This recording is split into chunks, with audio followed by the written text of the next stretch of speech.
And welcome to Bingothon Summer 2025. So here we are now with our very first run of the event.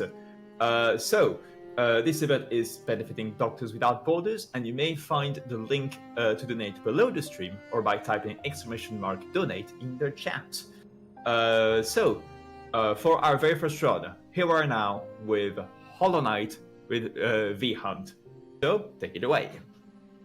Hey, welcome everyone to Bingothon Summer 2025. I am vlhunt, or vhunter, or simply Val, whatever you want to call me. And I'm going to try to complete a full board to do a blackout in Hollow Knight today.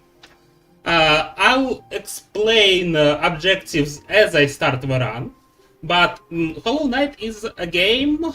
It's 2D platformer Metroidvania with some exploration, but also a very big focus on boss fights. So it should be interesting, I hope.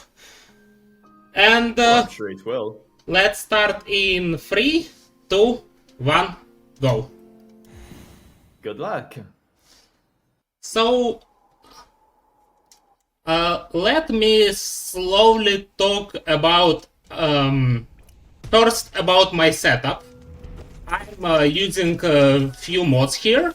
One mod allows me to track some bingo objectives or stats, like how much money I spent on different things, how many collectibles I found, and so on.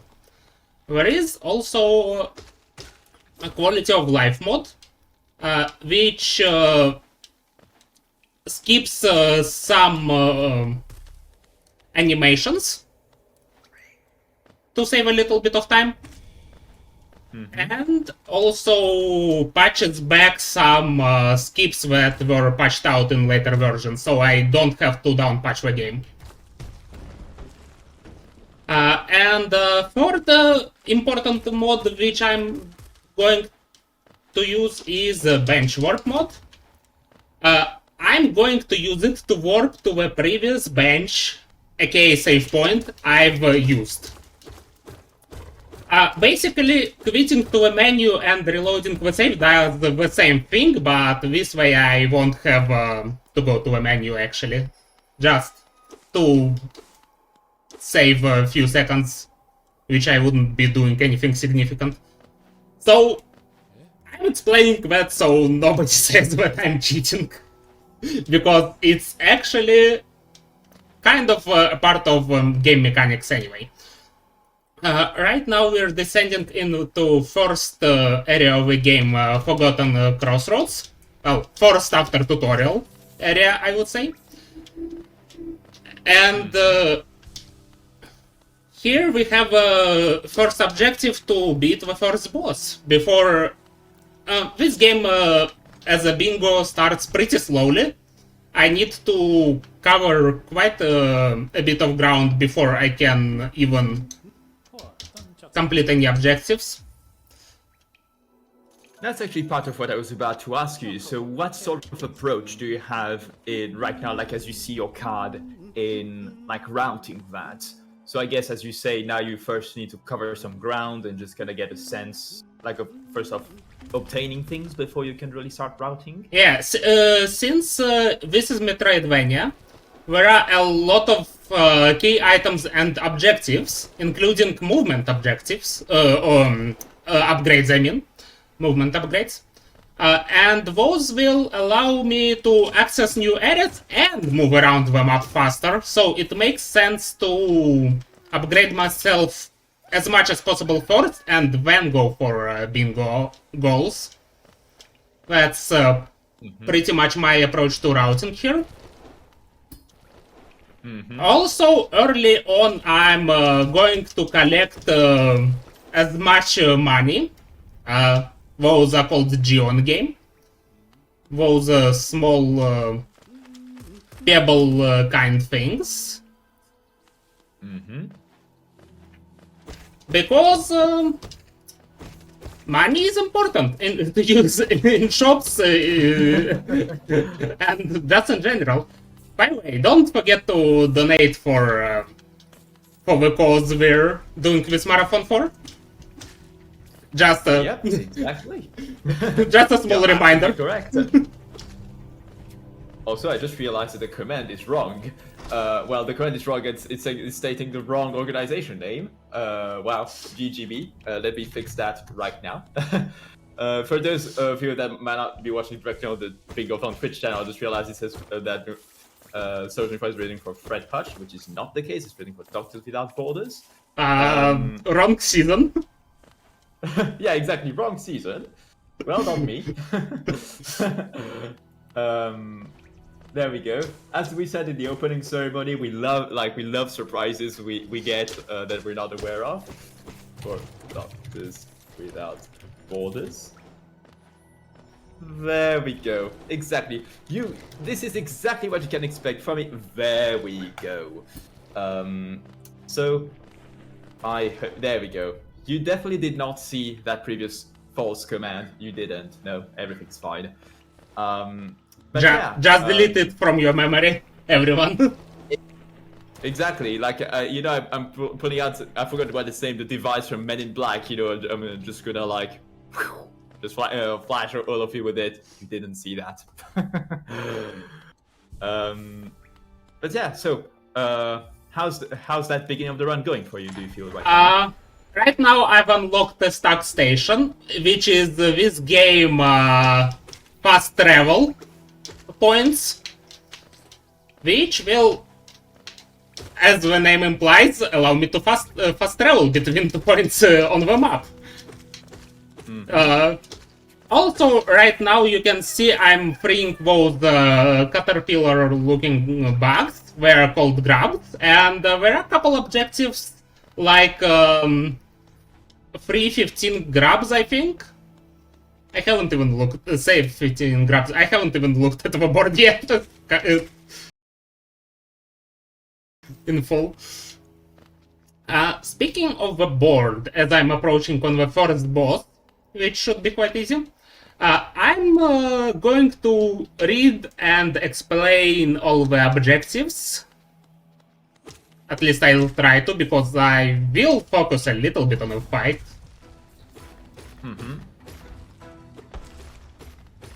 Okay, I guess I'll read them after the fight.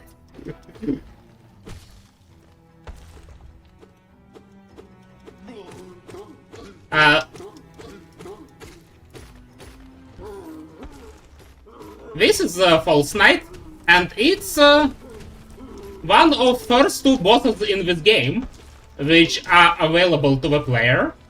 You can see they are pretty easy boss, as I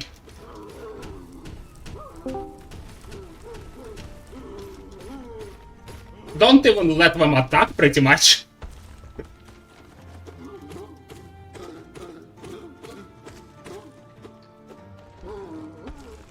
Alright, now we're waiting when this boss knocks themselves out. And one thing to note, as I said, for bingo it is very important to get money. And speedrunners actually have a way to skip this boss. But I'm not skipping this boss because I need everything I can get, including the boss reward in this chest. Let me talk about objectives. Save 3 grabs in Queen's Gardens. It's a pretty late game area, which I'll need a few items to get to. And grabs are, as I mentioned, those green caterpillars I've already got a couple of. Then second goal is kill 2 soul warriors. It's a type of enemy which exists in the early to mid game area. I need to act as mini boss, but not a very difficult mini boss, so I'll need to get 2 of them. Meanwhile, I'm just got a first spell. Spells are very important because they're one of the main sources of damage, aside from the nail.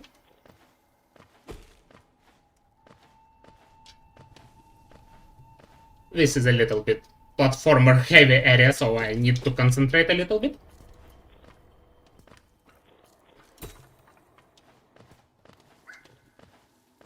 Few minor skips by bouncing on enemies here.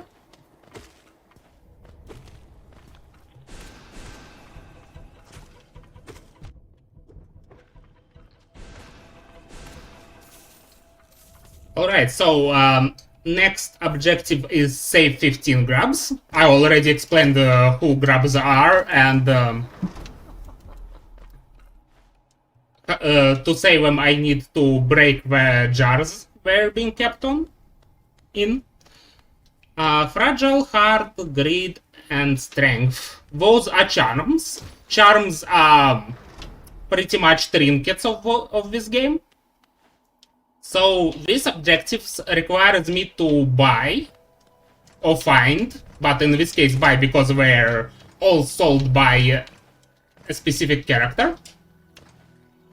To buy those 3 charms, collect 1 arcane egg. 1 arcane egg is a collectible. Pretty late game one, actually.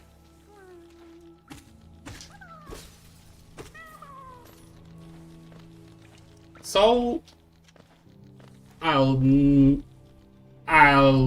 to collect 1 of those. Oh, I thought I was clear from this 1 bug. Actually, I need a little bit of soul. Soul is the mana of this game.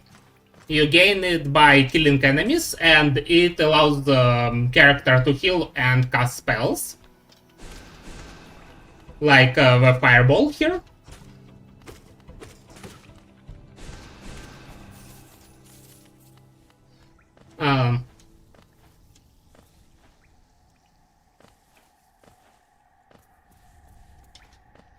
Elder Who, next objective on row 2. It's a mini boss in a specific area.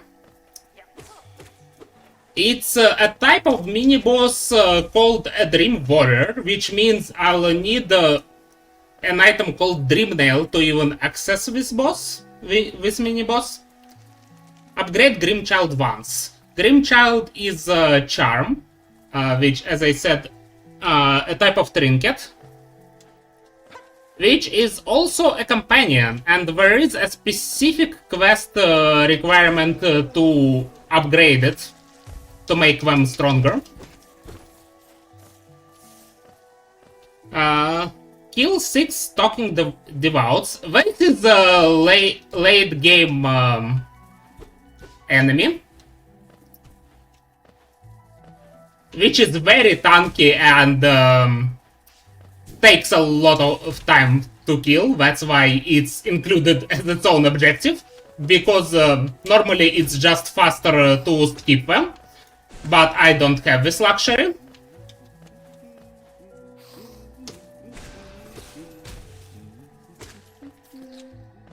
From what you're describing, it seems you've got quite a lot of objectives that have a lot of like prerequisites. If that Yeah, yeah.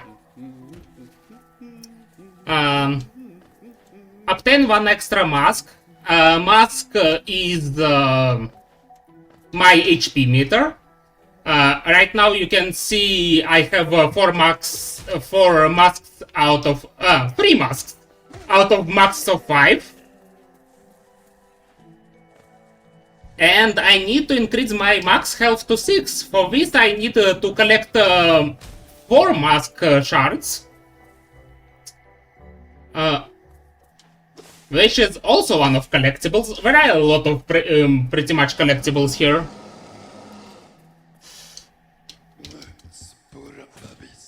Actually, I don't need this journal that I just got, but I haven't read the board to the end, so I got this just in case. Anyway, next is Dreamgate. As I said, there is a prerequisite key item called the Dream Nail, which allows to fight certain bosses and have certain interactions.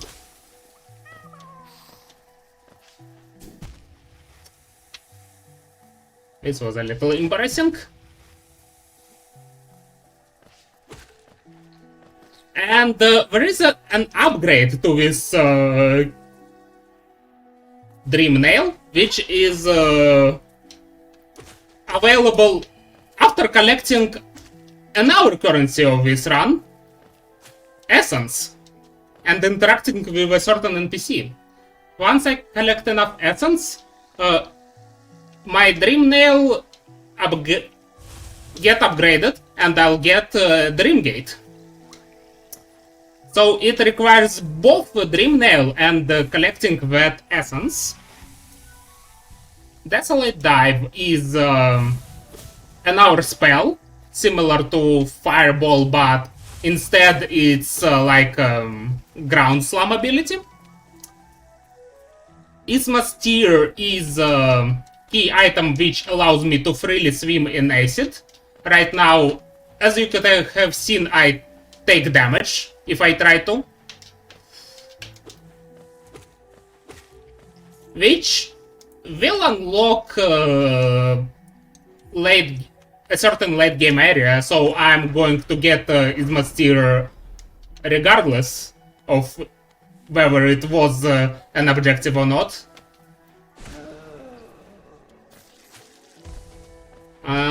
Spend 4,000 geo. Just spend a lot of money. Very easy in a blackout setting, because I'm going to buy all the fast travels, all the our items. It's not even something I have to consciously make a conscious effort to do.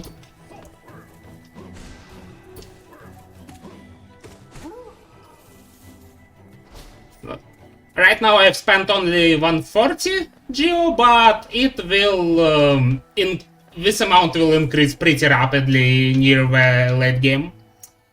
Lurian is a dreamer, one of main objectives in vanilla game, which requires to fight quite a difficult infamous boss or set of bosses called Watcher Knights. Anyone who played this game casually knows that Watcher Knights are quite difficult, for casual player at least, because even though themselves they have pretty simple moves, there are 6 of them. Not 6 of them at the same time, but even fighting 2 of them at the same time is kinda tricky. So to get to Lurian, I'll have to beat those Watcher Knights, as I said.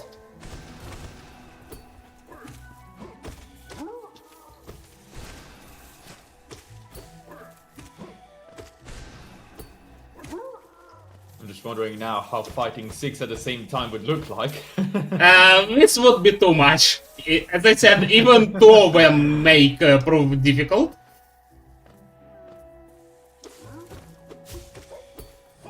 Oh yeah, that seems like it would be quite chaotic.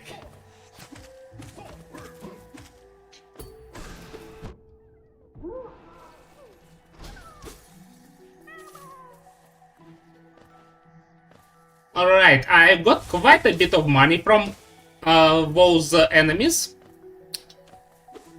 A pretty tough enemy, but pretty rewarding too.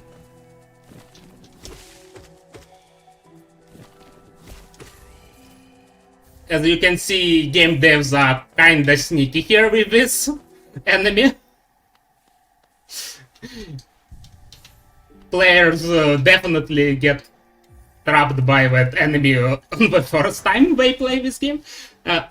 Anyway, what's next objective is Forms of Agony plus Baldur Shale plus Poroshroom.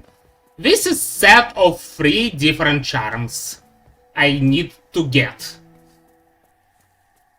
Which is actually pretty important that I noticed, because I'm coming to 2/3 of these objectives pretty soon.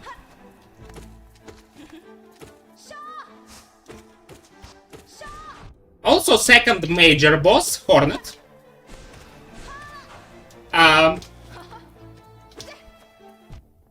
Okay, that was very unfortunate damage from me.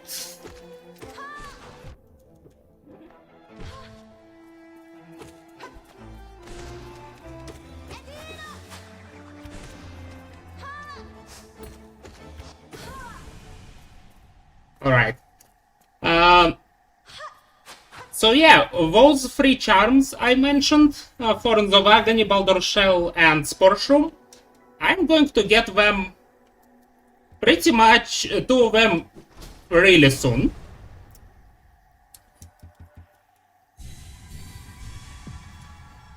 Next we go to row 4. Lost Kin is an optional upgrade of one of the bosses in the game. Also, first instance of bench warping, because it's just quicker to get back to this bench I've just sat on. So, there are many bosses in this game. Well, not many, but there are few bosses in this game that are just direct upgrades of the bosses that are required in the main story. And they're a lot more difficult than those required counterparts.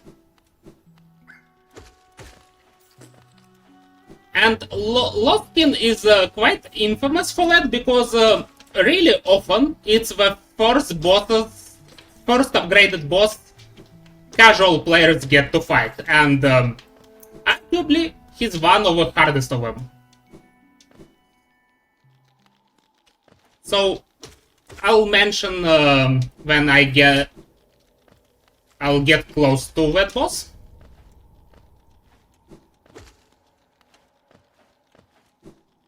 So why I backtracked to this area? Because I couldn't get through over this gap without a dash.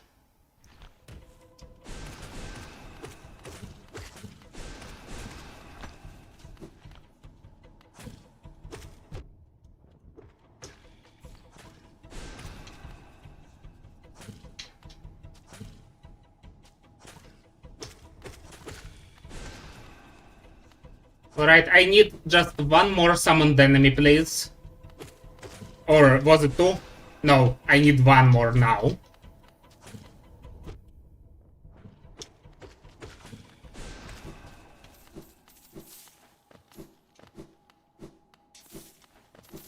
Probably would have been faster if I didn't fight the second one, because I can just warp back from here. But I guess at this point I can just go here. I'll reduce backtracking this way.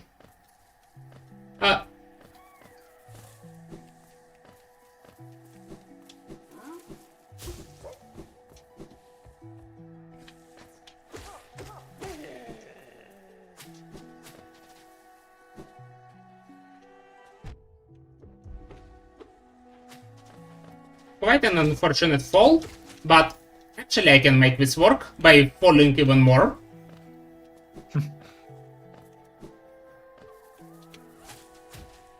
Let's transform a problem into a solution. Yeah. Because right now I'm going to get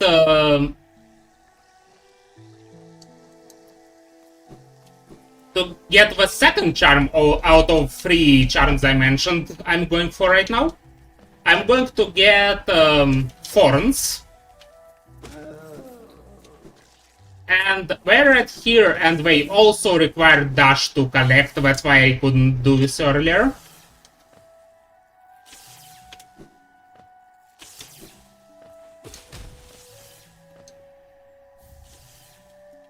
Here we go. Here I go. So I interrupted myself a bunch of times, but I think I've explained enough what a Lost Kin objective is. Next objective is on the card is rescue Zod in Deep Nest. Zod is NPC. It that grumpy looking character I've rescued from a giant fly just a few minutes ago. And Deep Nest is one of late game areas in which he'll appear in distress again.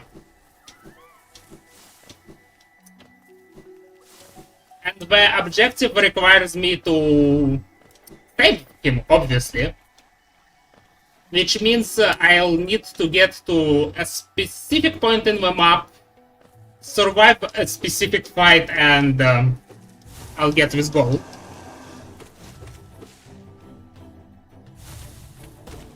Gorb is... sorry, did you want to ask a question? Oh yeah, I was just wondering, since since you're speaking about the rescue objective, since the objective itself is rescue, and I'm not familiar with Hollow Knight, is there a possibility of failing the rescue? Is there a risk in that happening? There is a risk to fail the rescue first time when if I progress the game without saving him from that giant fly right here, he would appear later dead. But saving him in Deep Nest doesn't have any time or progression limit. I can do it whenever and I can't fail it. Mm-hmm.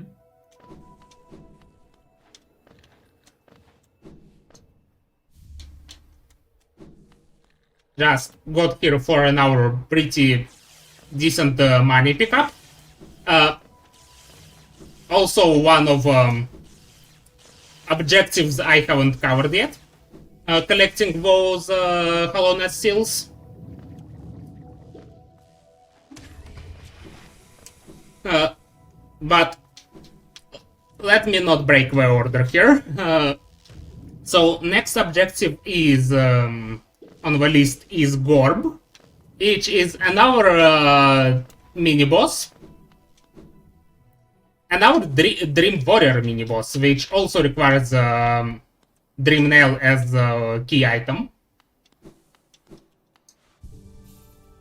Obtain 2 extra masks, so I need to actually increase my max HP to 7. Which is actually quite a lot. That's pretty tricky objective, honestly. Also, I'm going to backtrack to one of previous areas for a few reasons. And those reasons are saving 2 more grabs for 15 grabs objectives, and collecting an upgrade, or not an upgrade, a charm that improves spellcasting. Which, as I said, is one of the biggest forms of damage in this run.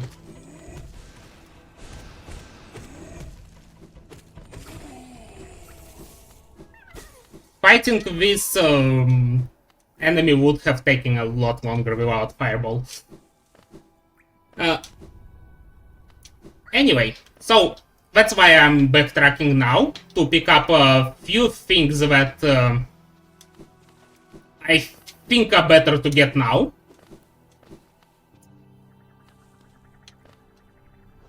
Also, piece of technical movement that I haven't mentioned before. When I open the menu like that, character doesn't have a limit on how fast they fall, and they can't stagger when they hit the ground. So basically that just increases how fast character falls when I open the menu mid-fall. Did you mention no limit to the speed they can fall when Yeah. there is a pause? Oh, so in theory, if you had an infinite fall, would Yeah, mean that yeah, you it could can get fall at an infinite speed? it can get really fast. Yeah. That's interesting. And our mini boss here. This boss can be fought right at the start of a game, but it's a little faster in my opinion to fight them right now. Anyway, I'm here to buy Shaman Stone, which is the charm that improves spellcasting, as I mentioned before. And to save another shopkeeper, who also doesn't have any pre-requirements to save them, or any like deadlines to save them. I just need to talk to them first, and that's pretty much all the saving.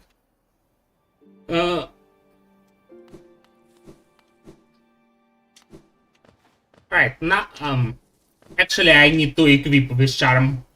I keep forgetting to do this even in my practice. Next time I cast the spell, you'll see that it looks quite a lot bigger, and it will also deal double damage it did before with equipping this charm. So, as I said, this charm is quite useful. Let's not talk about that.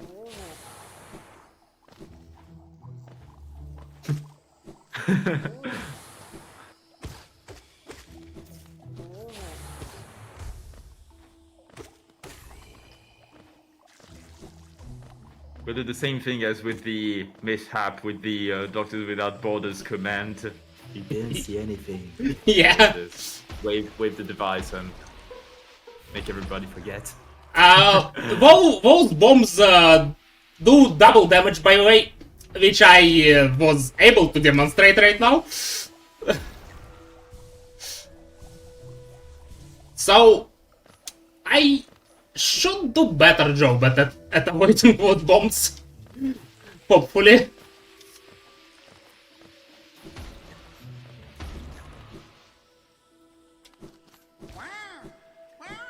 A little bit more intense area, so I need to concentrate a little bit on where I'm going.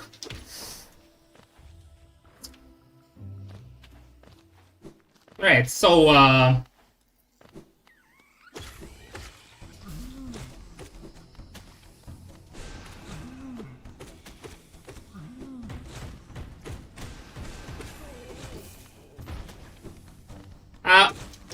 those two mini bosses drop something, will drop something called Charm Notch. Those are my charm capacity things.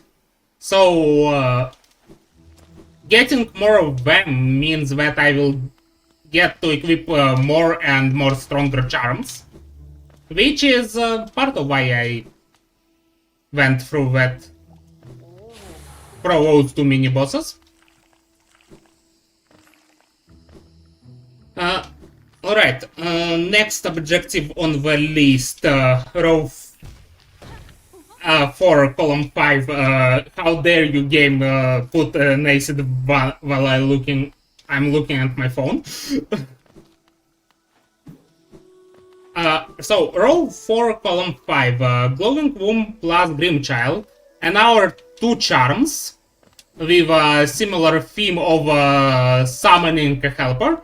I've already explained that I need to upgrade Grimchild charm at some point, so those two objectives have some synergy,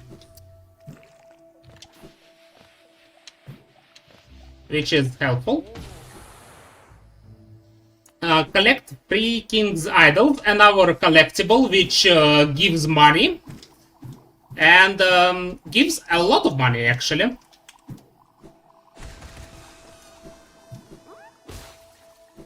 Thankfully, it says collect and not have, so I can just cash them in as soon as I get them. or as soon as I get the ability to sell the relics.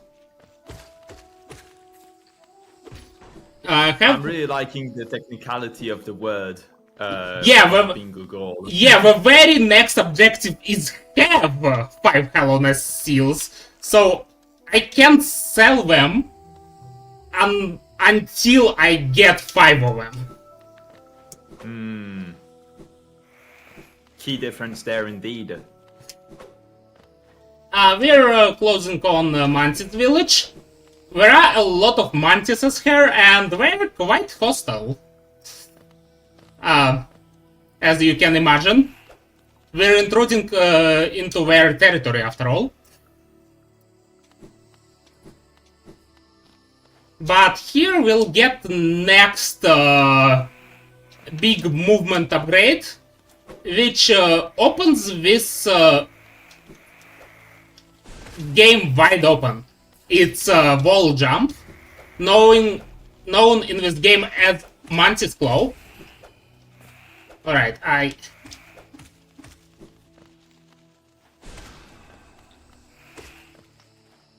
just didn't want to backtrack all the way. That's a small skip, but I'm quite awkward at using it, but it worked well enough. So, wall jump. I think I don't have to explain why it's helpful in a platformer like that. Because now I can climb walls.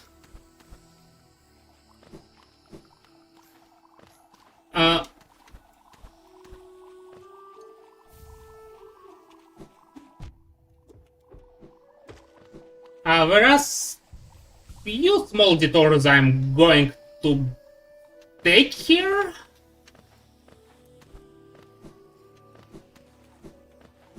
To collect quite few things before I progress.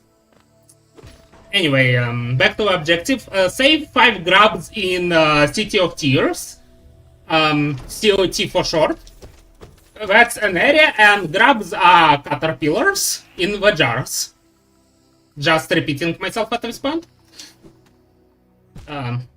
Quite unfortunate fall here. Dream Nail. Well, as if there weren't multiple objectives that required me to get it on its own. There is just a goal for Dream Nail itself. Which is nice for me because this effectively means one less actual goal to do. And last objective, save 5 grabs in Deep Nest. Deep Nest is dark, scary late game area, as I mentioned before. And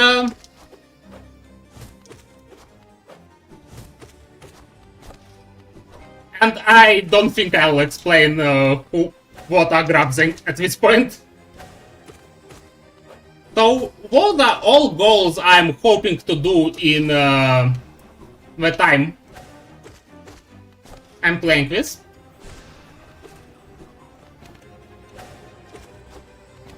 Also, here's my favorite fight in this game. It's not too difficult once you get the hang of it, but it's very beautiful. It feels more like a dance than a fight.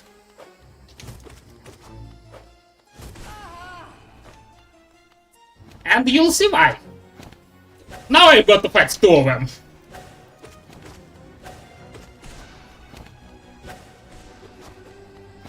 Yeah, that makes for a very beautiful movement, having to deal with the 2 of them.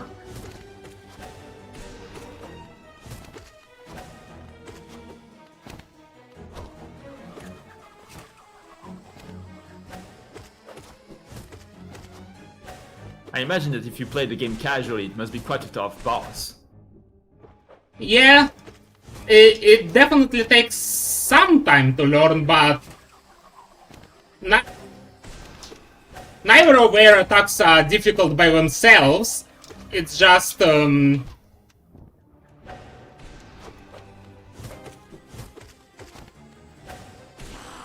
I needed to concentrate there because I started to playing badly.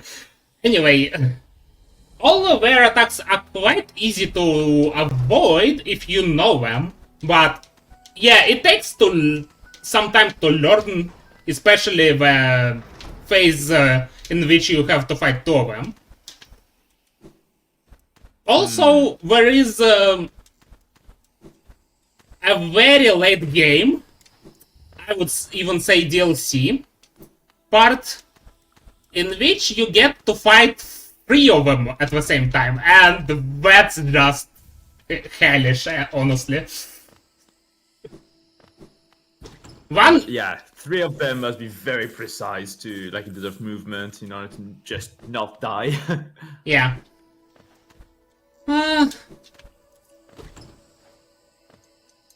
I'm not using this specific charm, nor do I need it for a goal, but I'll collect it so I can buy more charm notches, which will allow me to equip more charms later.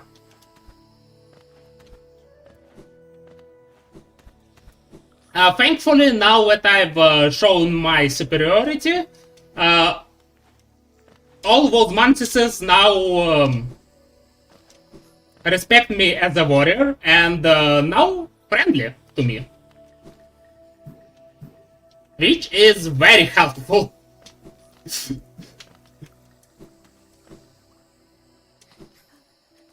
Right now I'm going to rescue this character from the infection. I'll explain what infection is a little bit later.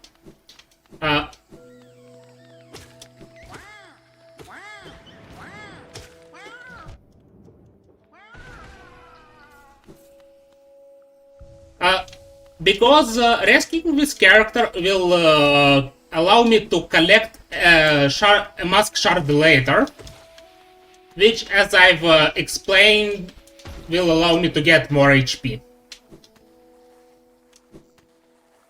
So, a little bit of the lore of this game. We're playing as quite an enigmatic knight who appeared in this dying kingdom without pretty much any memories. So even we don't know who we are. But we gradually learned that this kingdom is consumed by infection. Actually, let me check if I got any goals yet. Doesn't seem so. And we learn that everything is getting infected by this weird force, and we dedicate ourselves, our character dedicates themselves to the objective of stopping this infection. And by that, and to do that, we're required to explore more of this kingdom and its mysteries and etc. This is basically the lore here.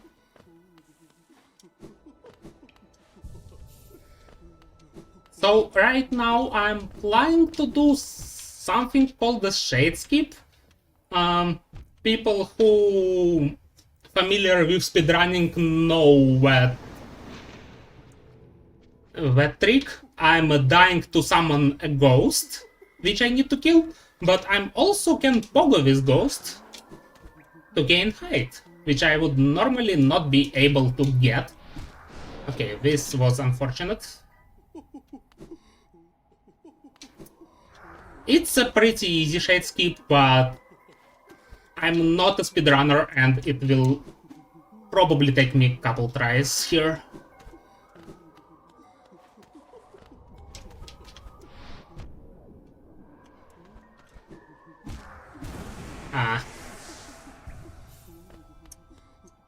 Now I need to die again to summon the shade.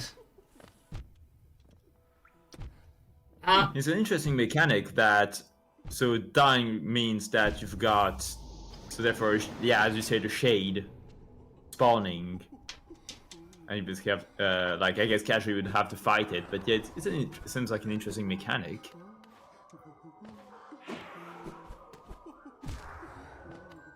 Now I'll let it get a bit too close. So,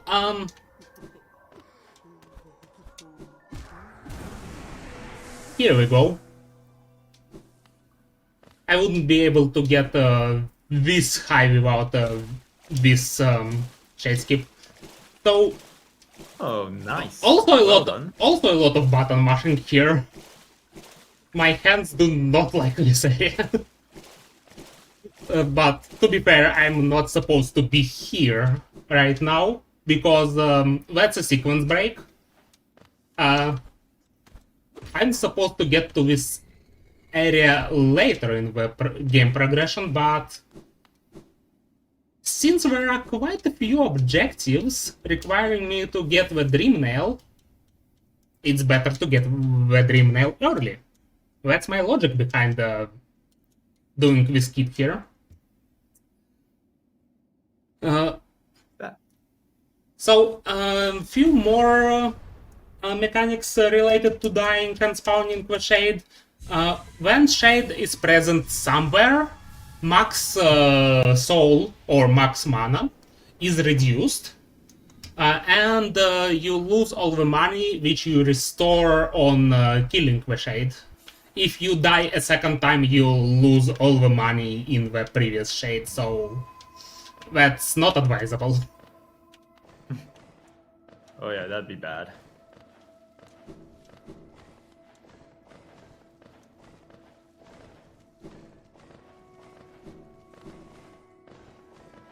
A very small but quite awkward platforming section. It's easy to it's easily completable, but if you mess up, it's half a minute time loss. Therefore, it's difficult to go fast here.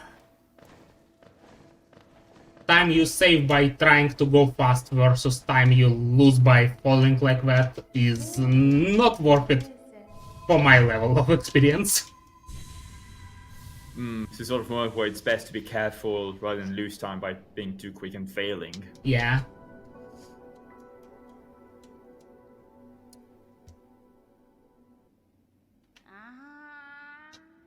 So this is here. One of NPCs that deals, well, the only NPC that deals with essence.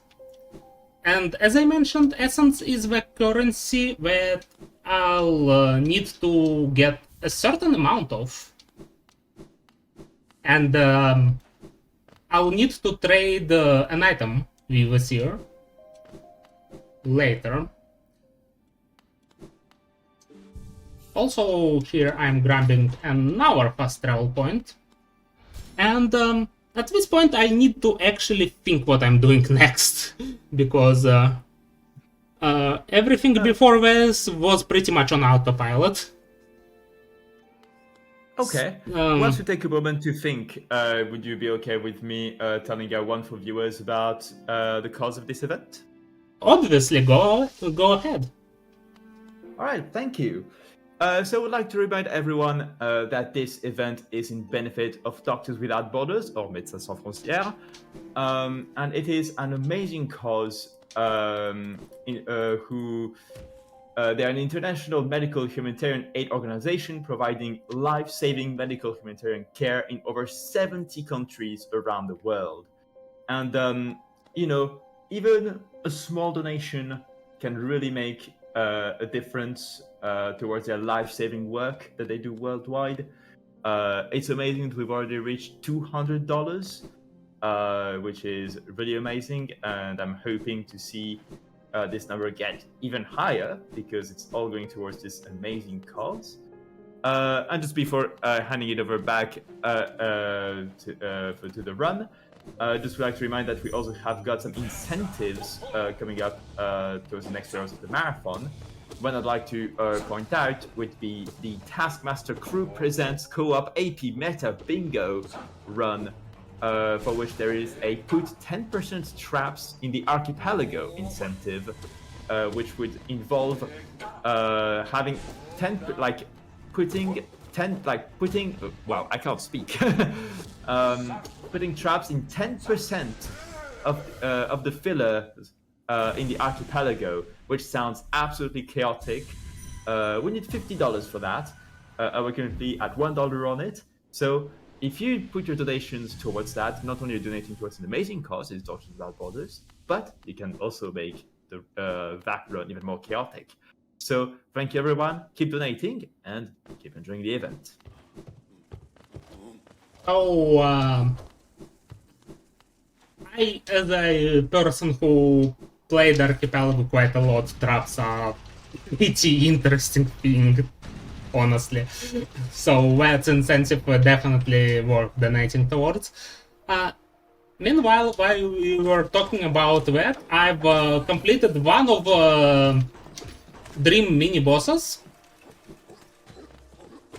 and I got 100 essence, and I've also looked at my notes and noted that I need a total of 900 essence. So that was only 1/9 of it. I also noted that objective that require me to go for dream bosses will net me 600 by itself. So I just need to find to route 300 essence more, if this makes sense.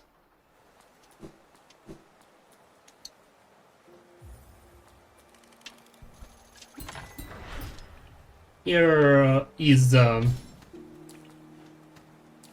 pretty tricky relic, which I need to get. It's way easier with double jump, obviously.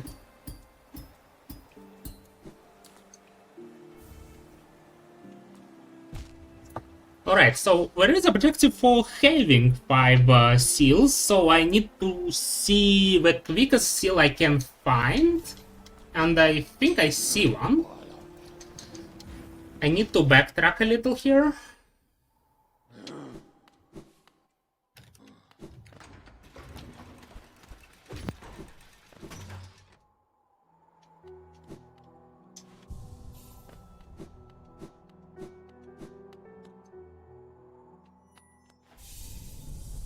Also, my first mask shard. I need a total of 8 of them to increase my health to 7. And I can already easily get... Alright, that's my actually first completed objective that I know of, because there is always a chance that I miss some objective, which happens all the time during the practice. At which point can the Dream Nail objective be claimed again? Already. Speaking of which, Yeah, because no, I was wondering because I did see there was a screen earlier talking about the Dream Nail, but I was imagining, oh, is there perhaps another requirement for the goal to be checked? No. As I mentioned, it's very common for me to miss a completed goal. Especially considering that I didn't really acknowledge it as a goal because it's a pre-requirement to many other goals. Anyway, here is grab power, here where all saved grabs go, and with each saved grabs, he rewards me with something.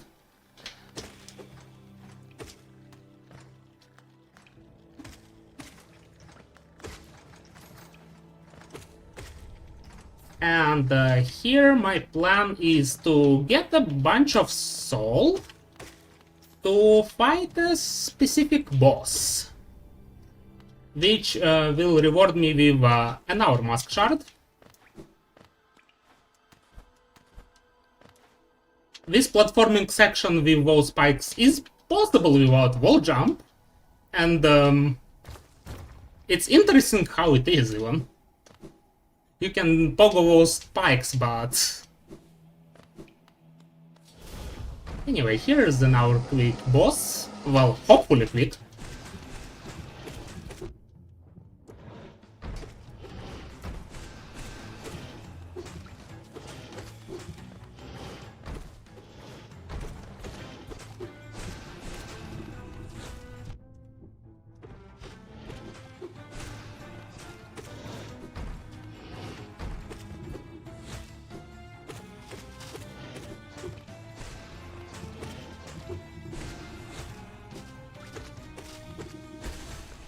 This boss isn't too difficult, but at the same time it punishes mistakes really strongly, so I had to concentrate a little bit fighting them.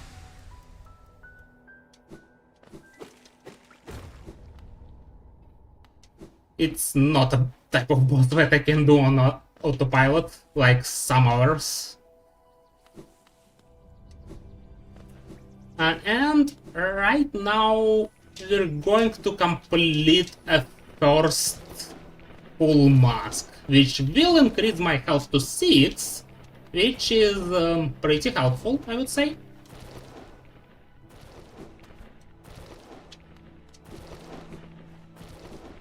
Which is also one of bingo goals. Right here.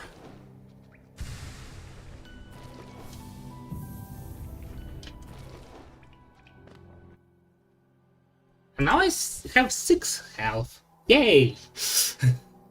So next I'm going back to the city area. Since I've already marked have 5 Hollowness Sealed goals, I can just sell them without any problems. And so I'm planning to do exactly that. But before that, there are a few let's call them chores that I'll have to do. For example, I need to save this grab. And funny thing, I need to fight this guy to get out, but I don't need to fight him to save the grab, so I can just save and quit, or in my case bench warp, back to the bench, without fighting him.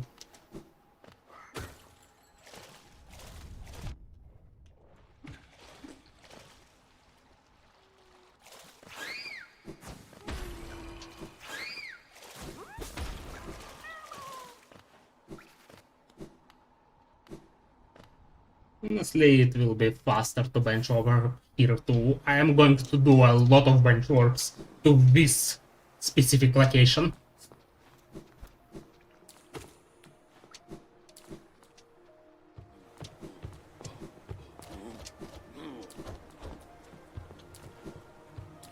So, by the lore, this is a rich part of the city, so there are a lot of those rich-looking bugs, and this is the richest of them all.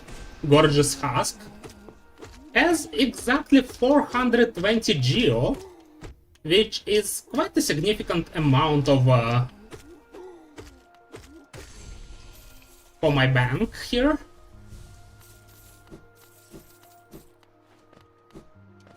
Unfortunately, I picked up geo in a way that you couldn't see 420, but I assure there are exactly 420 geo in there.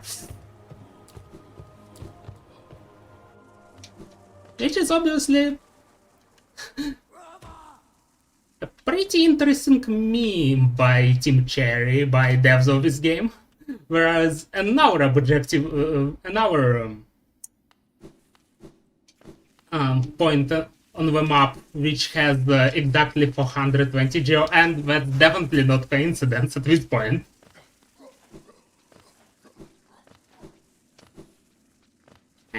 Anyway, here a small sneak peek on some part of Ancient Basin, which is I would say mid to late game area.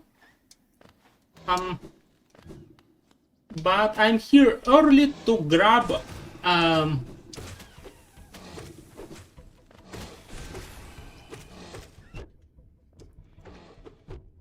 a pale ore, which will allow me to upgrade my nail damage. Even though my main damage source is spells, it's still nice to do more damage with a nail too, with my melee attacks.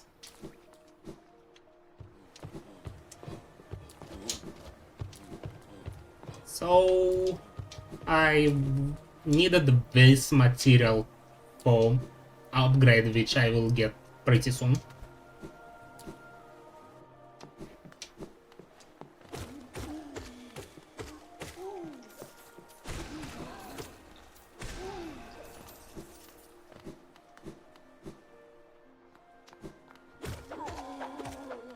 But first I'll unlock this lever, because it will act as a shortcut. And I'm also going to try and do a certain skill. First try. Actually, I've never did it first time in my practice. Anyway, this small skip, pogging background object, allowed me to get into area which by game's progression requires a double jump to enter.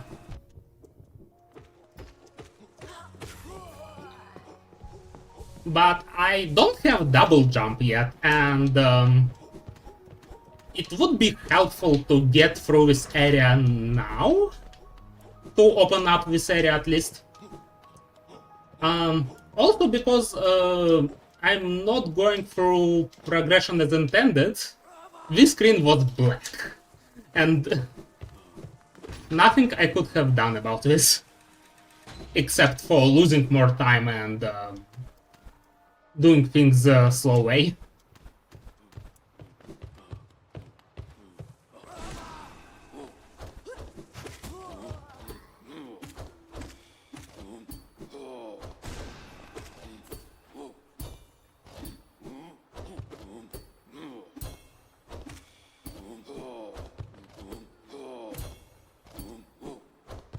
And now I have to fight this guy.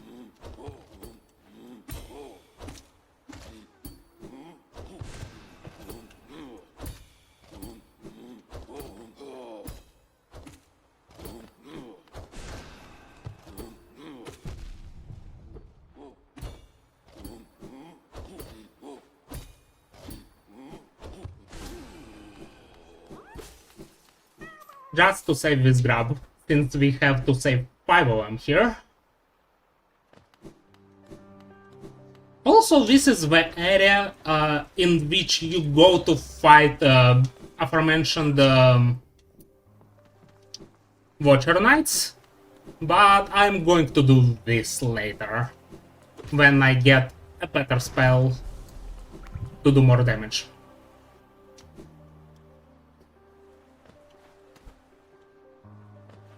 Would that spell be? It will be an upgraded version of Fireball, most likely. I can also use Ground Slam attack for this. It's also better suited for Watcher Knights. Oh!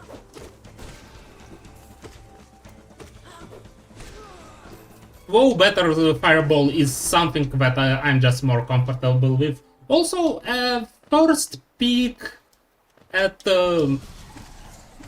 this area called Soul Sanctum, which has completely terrible enemies which teleport away from me, have a shielding projectile and just complete pain to deal with.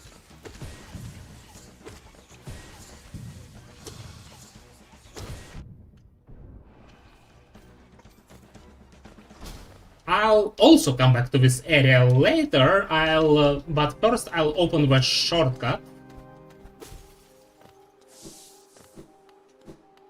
Wait, I got this little soul from this jar? I thought this jar gave more.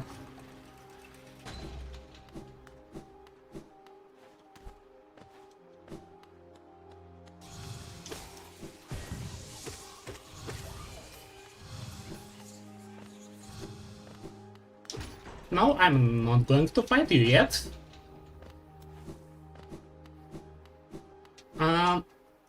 Why did I gather soul? Because it's quicker to break walls with spells. There is also this bench, which I'll be using for bench warping pretty soon.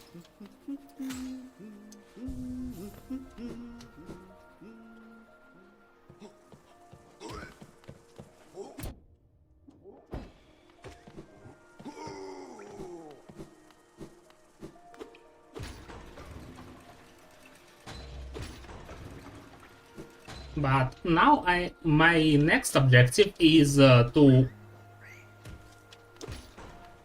collect or to meet 2 important NPCs.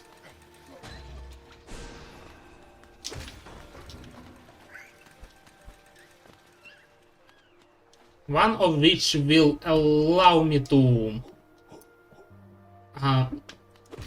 sell relics to get money.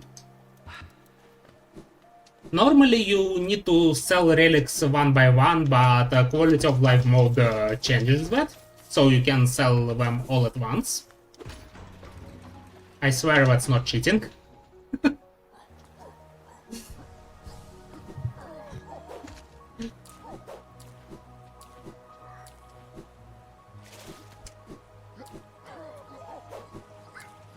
And now, well, I might worry about money later, but right now I think I'm pretty well set. Actually, considering that I'll need to get some more expensive relics later by goals,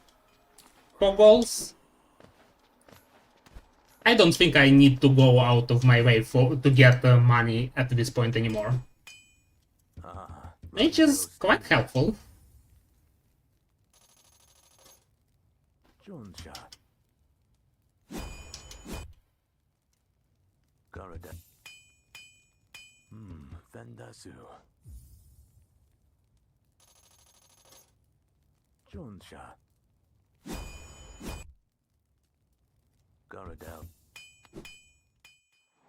And now I have my nail upgraded. Also, I don't know why I'm not bench warping.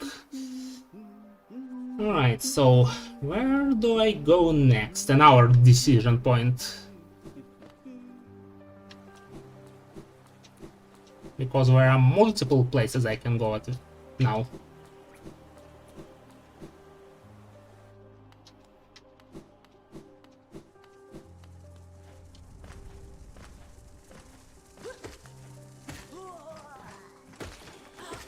And now, thanks to that nail upgrade, enemies that previously took 5 hits now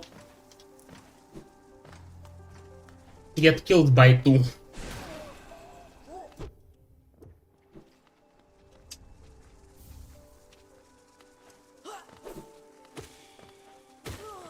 And our key item, this time literally key.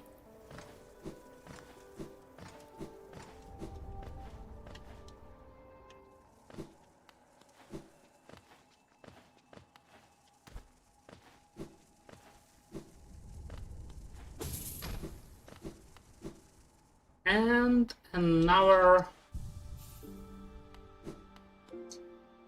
fast travel station.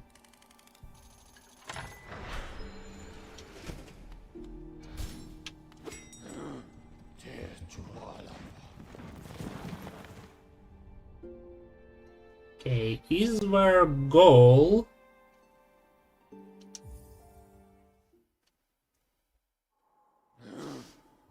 Okay, I guess there is not a specific goal to get Lumafly Lantern, but it will still be helpful to have because of multiple objectives.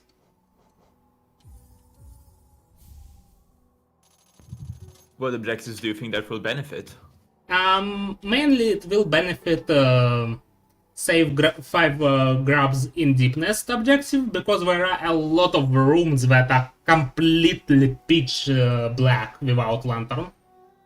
This is main idea why I need this.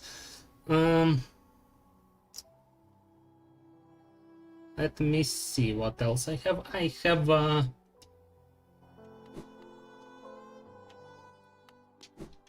right, now I'm going to Crystal Pits, which is a crystal-themed area, if it wasn't obvious from the name itself, in which I'm going to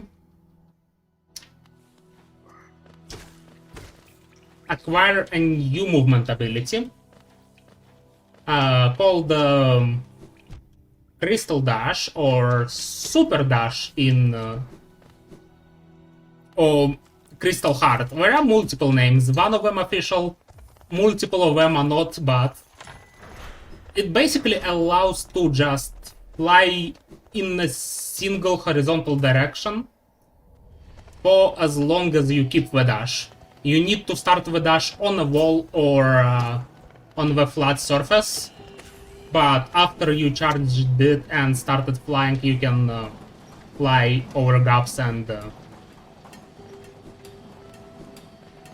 it covers quite a distance.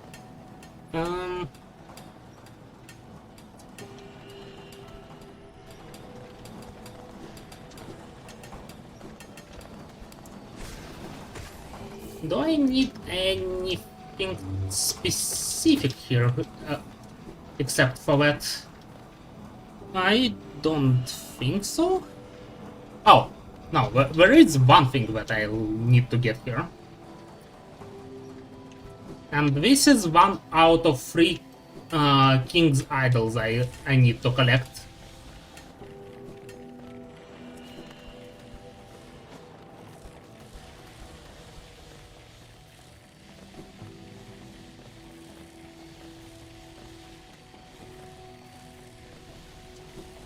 Little bit of platforming here. So, to collect this King's Idol, I need either a double jump or do this skip, which I'm not very good at.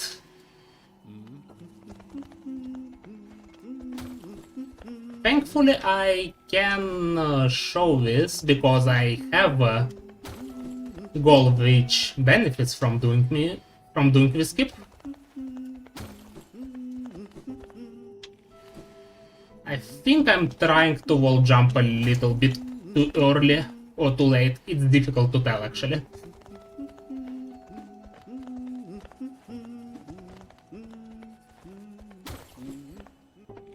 That was definitely too late.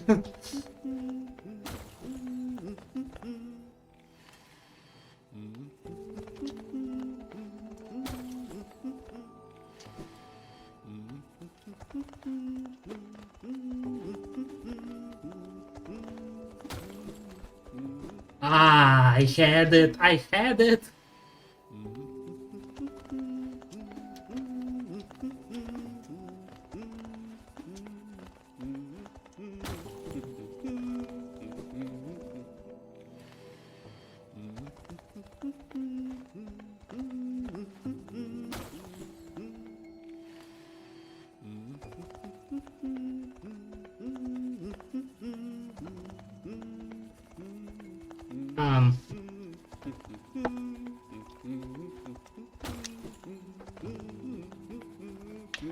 Wait a second, I need to take care of something. Of course. In that case, may I do a bit of a reading whilst you take care of this? Yes. All right, Also, sounds good. I'll try to do attempts in the meanwhile. Sounds good. As I said earlier, Bingothon Summer 2025 is in benefit of Doctors Without Borders, or Médecins Sans Frontières, and it is an independent, impartial, and neutral.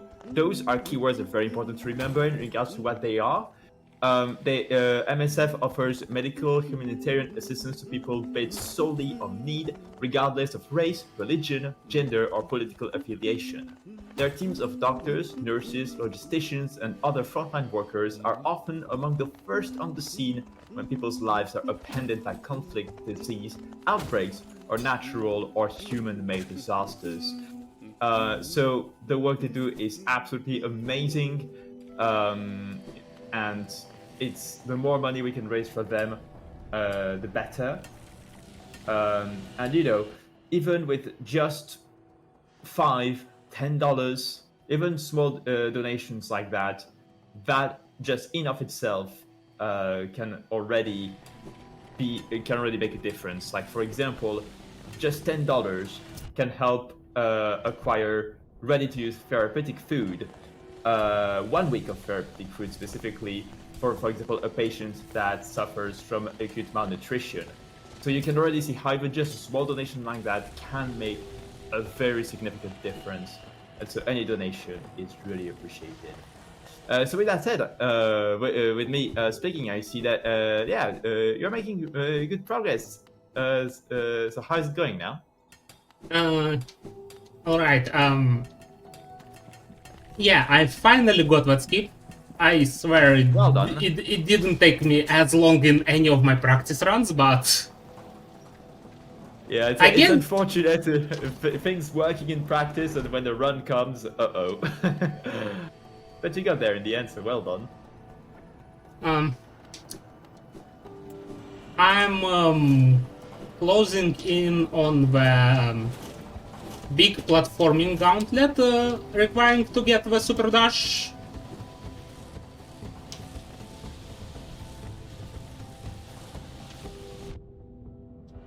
I never able to slip by through that part without taking damage.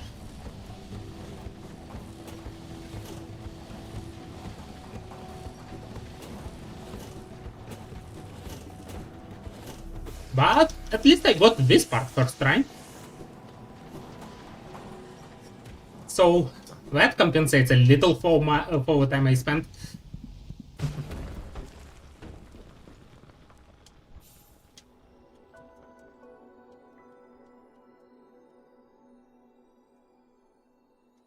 So here is this ability, and you can see how useful it can be at times.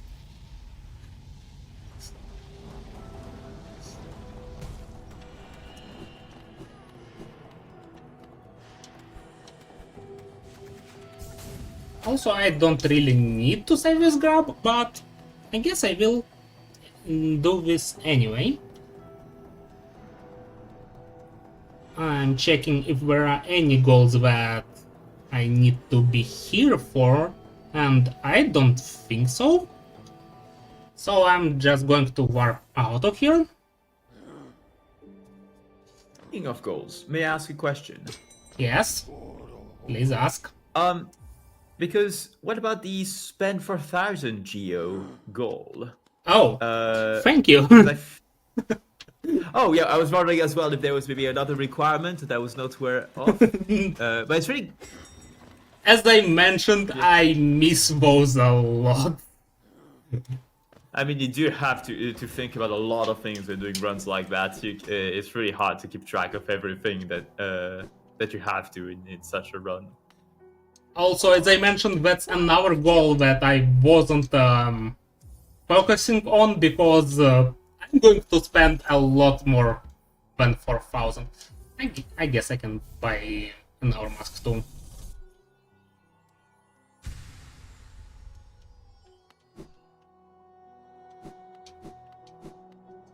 So now I'm going to revisit one of areas, specifically Soul Sanctum, in which I had this one enemy I struggled with. But now we're going to complete pretty much all of this area. But first I need to get there.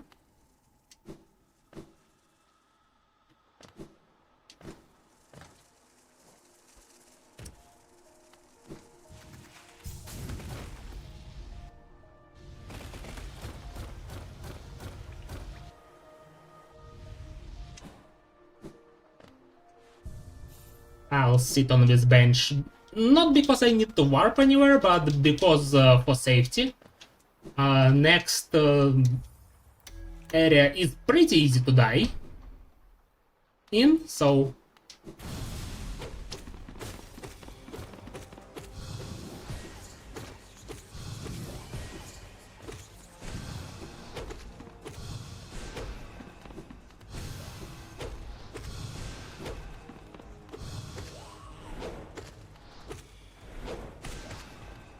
Oh, I managed to hit him with a single fireball twice. That's nice when this happens.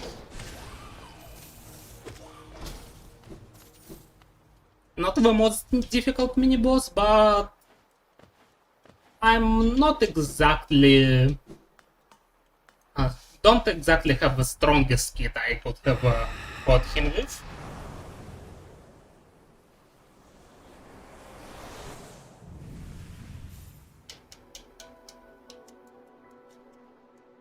And this is upgraded Fireball. So now I have even more damage with spells.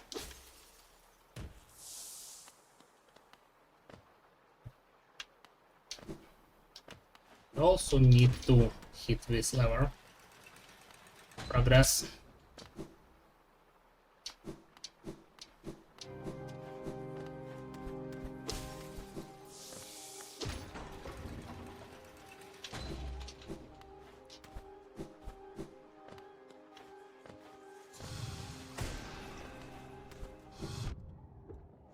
Alright, this wasn't very fair, I would say.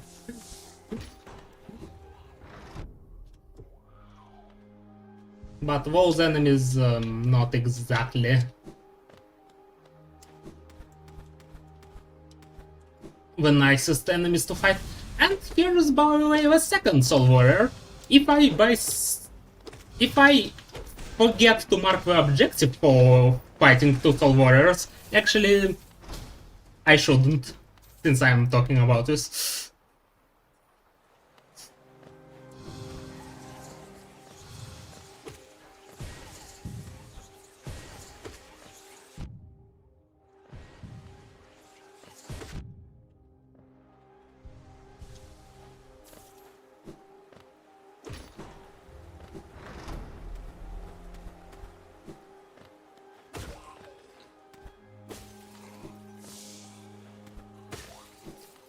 We're progressing nicely.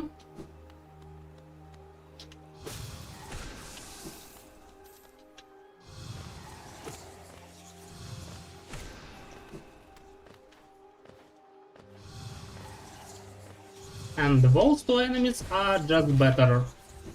It's just better to run away from them.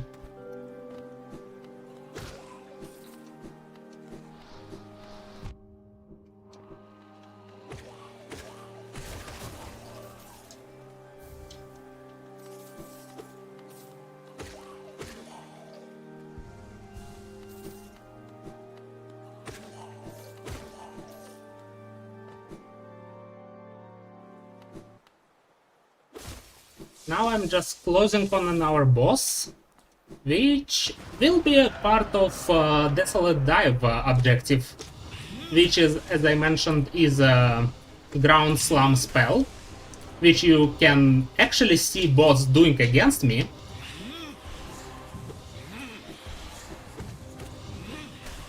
Which actually a genius game design in my opinion. Seeing boss use the same moves you're going to get from beating them.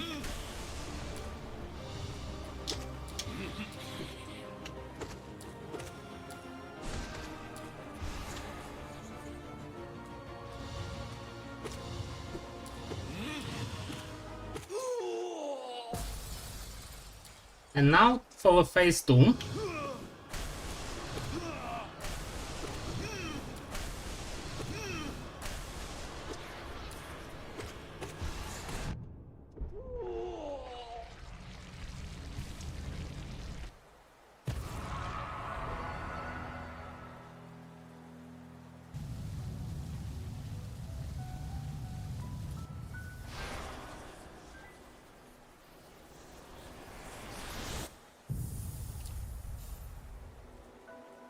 And here's Desolate Dive objective.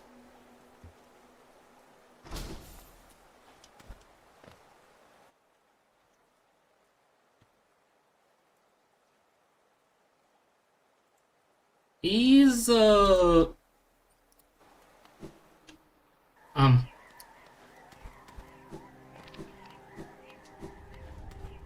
there any donations or something interesting going on?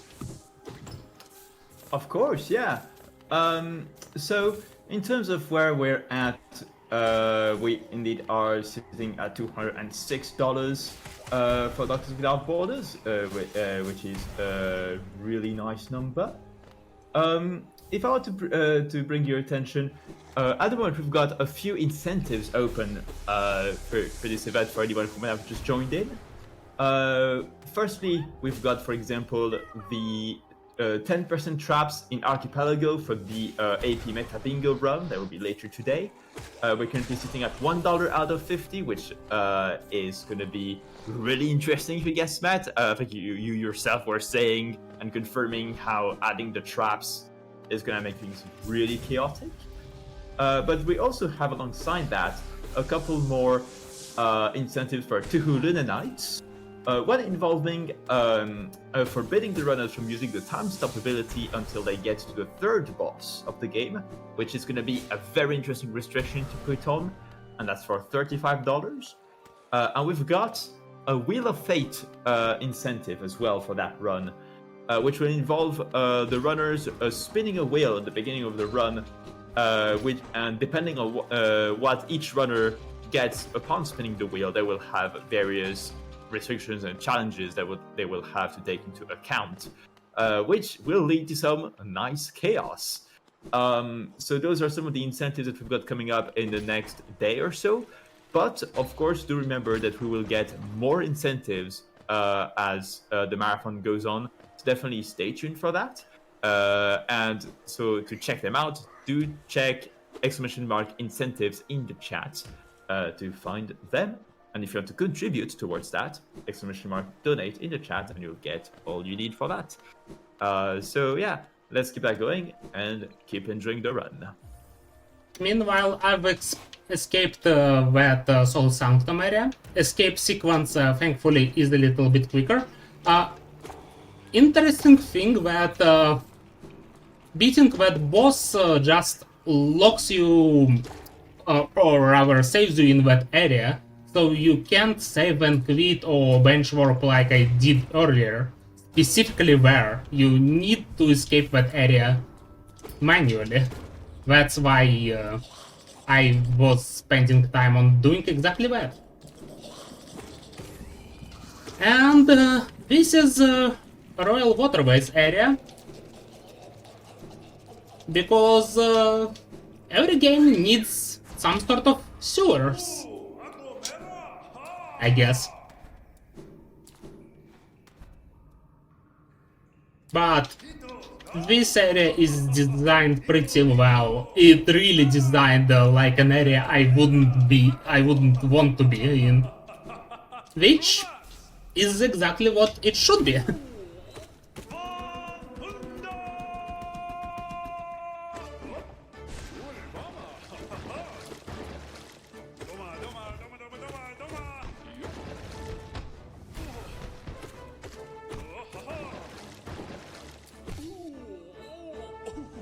So now we're fighting a dung beetle.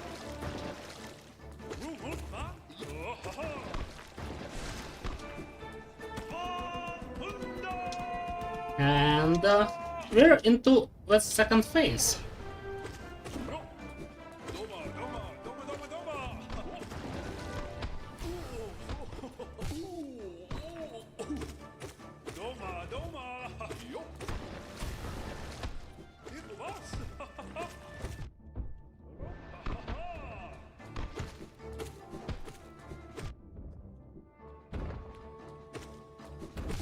You can bounce him pretty much infinitely on this attack, if you're skilled enough for this.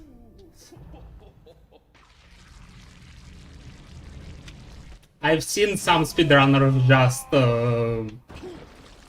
bounce him on this attack until he's dead just by those strikes. But this boss allows us to open another area as well as collect another King's Idol. And what area it allows us to access is area where I get the Ismasteer item. As I mentioned before, Ismasteer allows to swim in acid. which is helpful to access Queen's Gardens, in which we have few objectives, as well as use shortcuts which are blocked by acid in some other areas.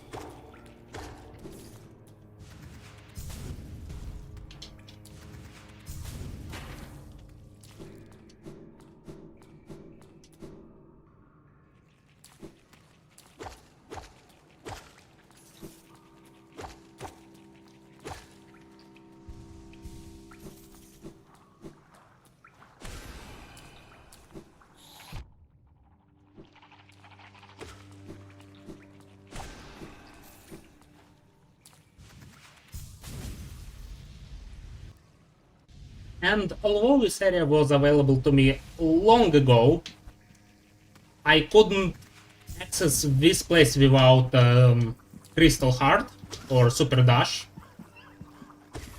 So I've postponed exploring this area for this specific reason.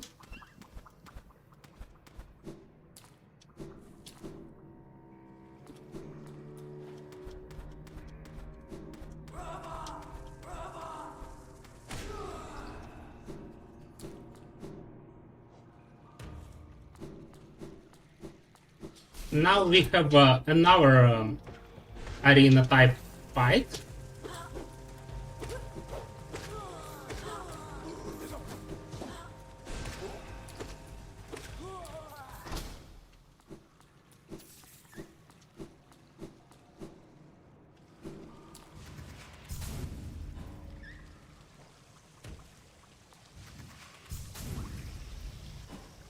And I'd say by this point we're pretty much reaching second part of the run in terms of progression. We have almost every ability we need, except for double jump, which I'm going to get to go for next. And after that, it will be pretty much cleanup of collecting all the objectives in hopefully somewhat fast order. Oh, that almost works. This dash line is pretty much a lottery if you're able to dash past those enemies or not.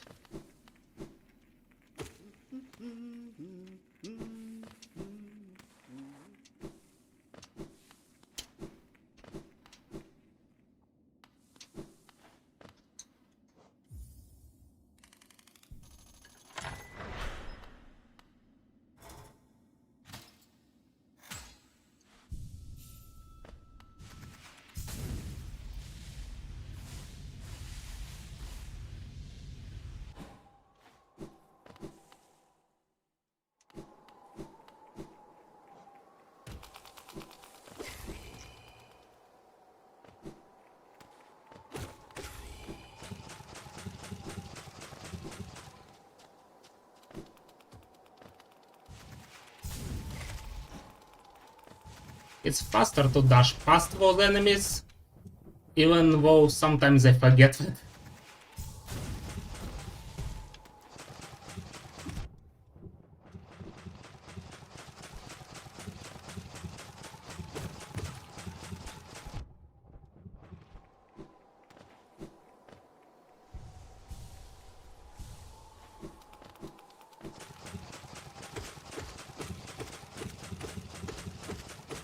Funny thing about this specific enemy is that staying in this corner was completely safe. The lobbed projectiles he shoots can't hit the character when it's staying like that. Also opening the shortcut so I can use this later in case I need it.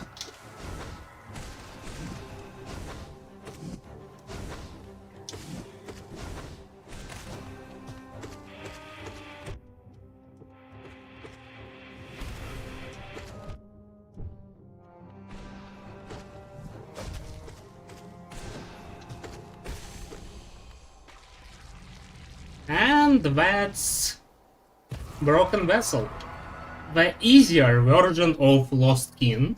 As I mentioned, Lost Kin is upgraded version of a boss. I didn't mention it is this boss, but a little bit later I'll have to do a refight. And so what we just saw was just a little tease of what we'll see later. Yeah. Oh.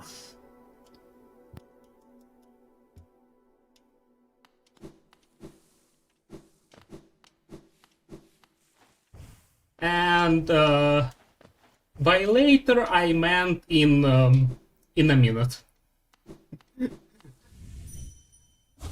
Because we're going to fight the upgraded version right now. It may take few tries for me to beat this boss. Because it, as I mentioned before, it's actually a difficult boss.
Alright, first try.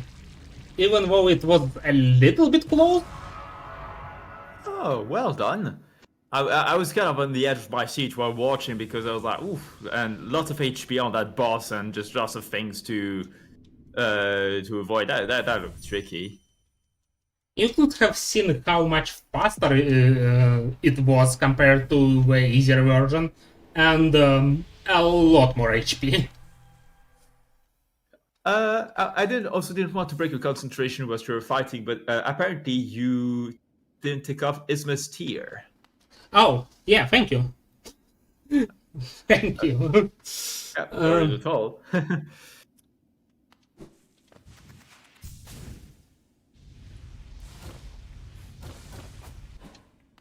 Alright, I need to check if I need a very... Oh, yeah, I definitely need to come back to this area later for collect one arcane egg.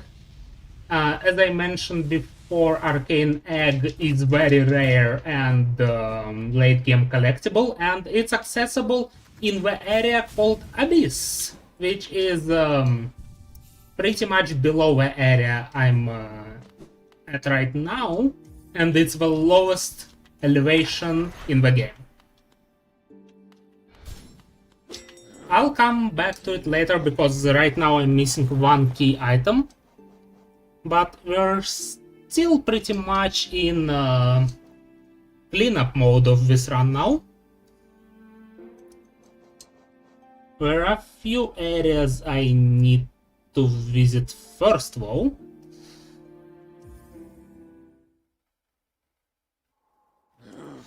Also, let me check something. Oh, I also have, say, 15 grabs.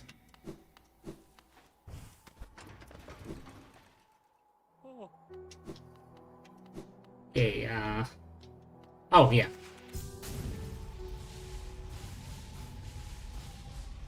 The reason I came back here is to go all the way back through tutorial area for to acquire Grimchild, a companion charm, as I mentioned before. And since I'll need to work on upgrading it, going where now would be helpful.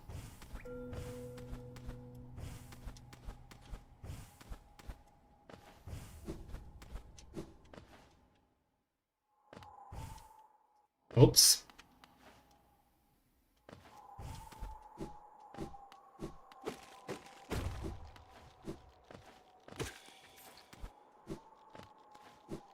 Also, there are a couple more goals that I can get here, namely Gorb mini-boss, last King's Idol, and as I mentioned, third Grimchild quest.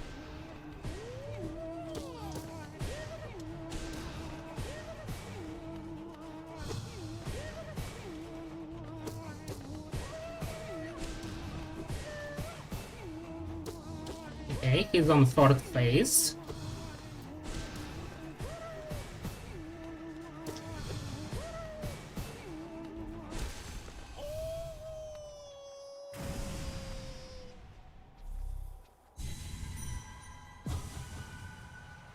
And here's Gorb.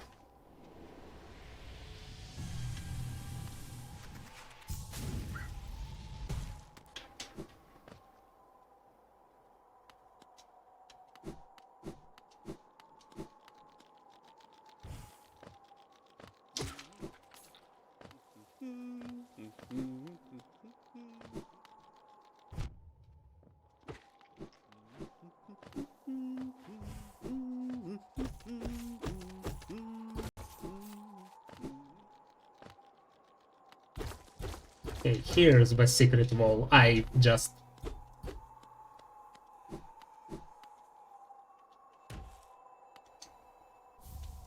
went a little bit wrong there.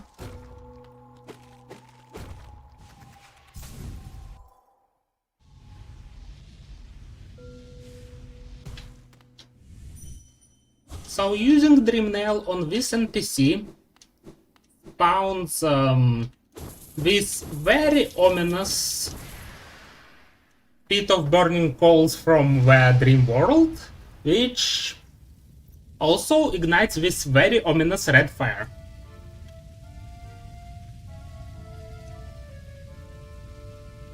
What effect it has, I'll show very soon. Basically, it spawns a specific structure in the starting town. Actually, I didn't sit on the bench there, apparently. Very minor time loss.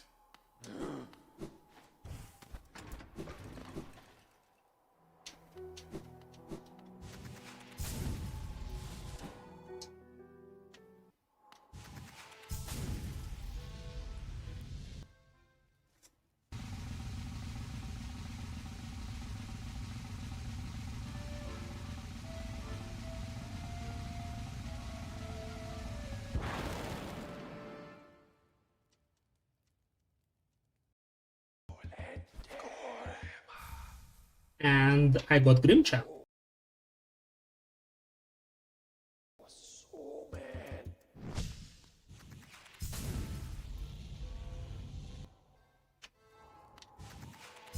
And now to upgrade him.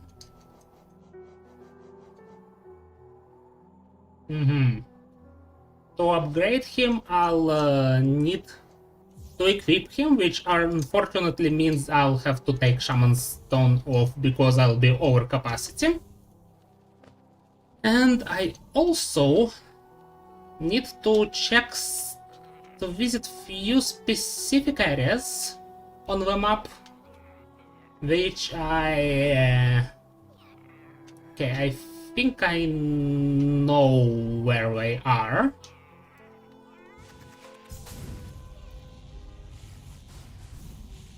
It also will allow me to show a pretty interesting trick.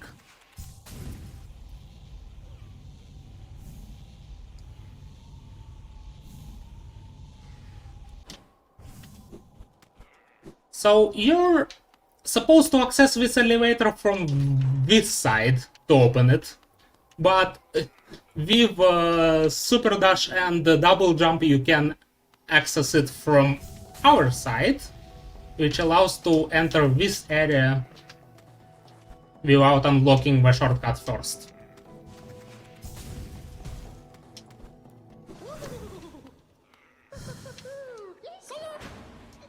And to upgrade Grimchild, I need to fight 3 of those guys.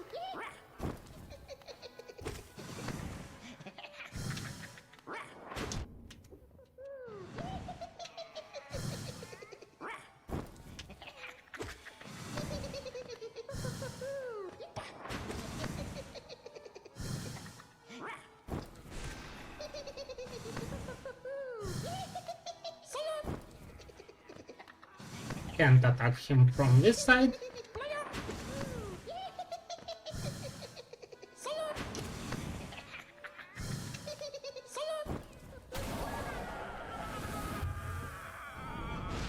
Alright, 1 flame out of 3.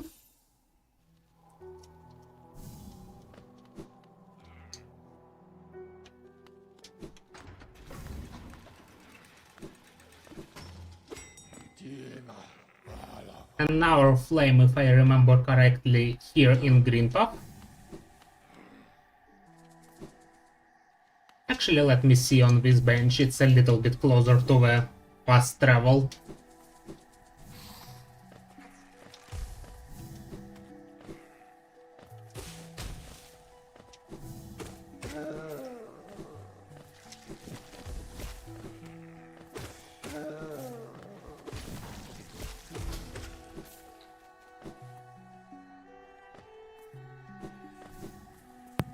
Do we have time for a donation?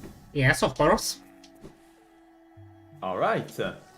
Well, it is $5 from Zet, one of her own around here, with a comment saying, "Incredible! I can't believe the Silk Song's release date actually got revealed during this Bingothon showcase of the original Hollow Knight. This is amazing. Wouldn't that be amazing indeed if that sort of thing were to really happen? That would be amazing, wouldn't it?" I really feel he's baiting me. Imagine. I mean, I believe it's meant to come out 2025, isn't it? Yes. Yeah. Uh, But, you know, is it really 2025? Or is it an alternate 2025? Who knows? Also, I'll say this right now. I'm probably going to submit Silk Song for some of Bingothon marathons. It really depends on when game actually releases. Maybe it will be in time for winter, maybe it won't when I will play it next summer. The game We'll see. will release one day before Bingothon, the next Bingothon, or Yeah. something like that.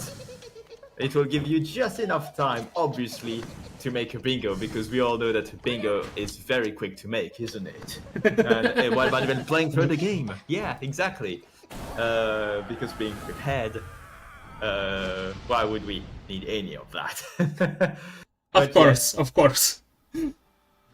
But yes, thank you, Zed, for your donation and for the painful reminder for all the Hollow Knight fans of the long waits that people have been having for Silk Song. I like this comment. The game will shadow drop during next event's Hollow Knight run. Yes, I also like this prediction from Zed. So yeah, thank you very much for your donation. And yeah, let's see what that leads. Maybe it will be an accurate prediction. Who knows? All right, let's upgrade to a. Sorry, can I take 5-minute break? Yeah, of course. Yeah, in the meantime, whilst you take a quick break, yeah, it's a good opportunity to remind everyone now, especially with that wonderful donation from that we just had, that there are some amazing incentives that you can donate towards. That actual donation that I just read from Zed actually went towards the put 10% traps in the archipelago incentive, which is now sitting at $6 out of 50, meaning we are at $44 left before that gets met. And that would be absolutely amazing to meet it, because getting 10% traps would really add a lot of chaos into the run. And so that'll be very interesting to see. But beyond that, you're also by donating, not only are you potentially contributing towards some really fun incentives, you're also just donating towards an amazing cause, being Doctors Without Borders. And an important fact is, you might think of the name Doctors Without Borders, and you might think, oh, they're a huge organization. What are my donations? What even would my donation have an impact at all? But something that you need to know is that Doctors Without Borders relies mainly on the generosity of individual donors, as over 90% of MSF funding comes from private individual donors giving small amounts. So even a small donation really makes up a huge part of what they get in total, which in turn really goes towards the life-saving humanitarian operations that they carry out worldwide. So this is all going towards an amazing cause, and we can't thank you enough for donations. So with that said, I see that you're back, so Yeah. I'll let you take it over again. Yeah, sorry for that. I had to take a very urgent phone call. But it's not a marathon if there is nothing that's scuffed. There always has to be some minor issue at least. Otherwise it's too suspicious. Anyway, jokes aside, hope actually, I was about to ask, how am I doing on time? So the timer is currently at 1 hour, 51 minutes, almost 52. At how many hours? Your estimate is at 2 hours and 45 minutes. And So you've got a bit less than an hour. Oh. I misheard it and thought you said I'm already at 2 hours.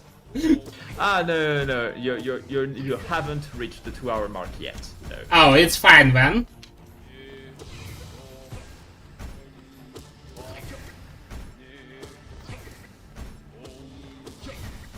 And our tricky boss here, or our annoying one, actually tricky.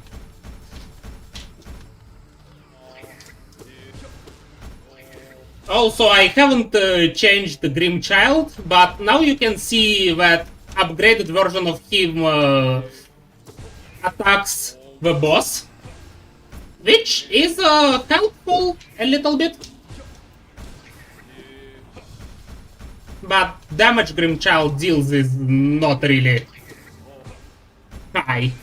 You're supposed to upgrade him multiple times for him to do a decent damage.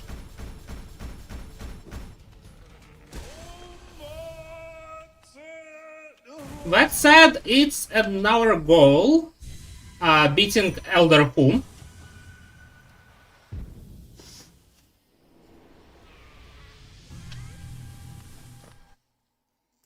And now we're warp back here.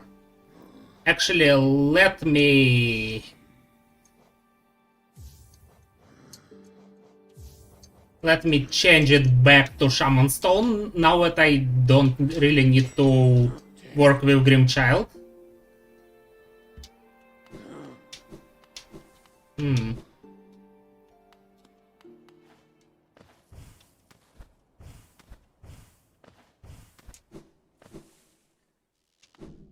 And next I'm going to fight a pretty annoying, honestly, optional boss.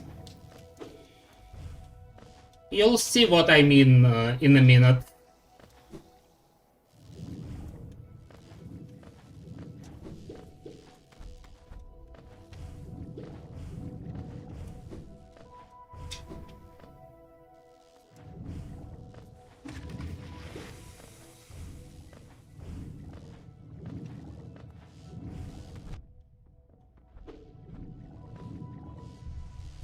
By the way, those big jellyfish explode if you hit them, unless you hit them into the acid. That's why I tried not to touch them mostly.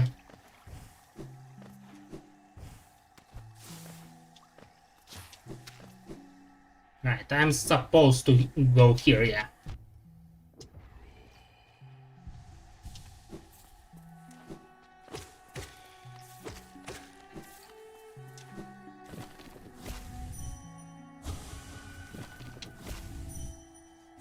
Okay, I'm not fast enough to hit him with Dream Nail.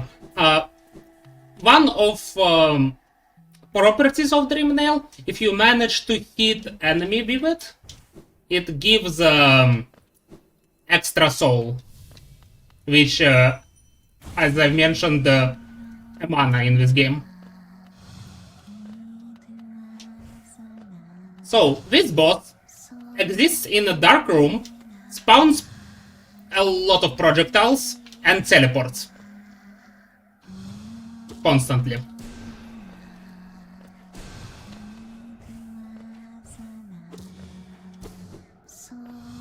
Oh, looks like it's a lot of platforming as well.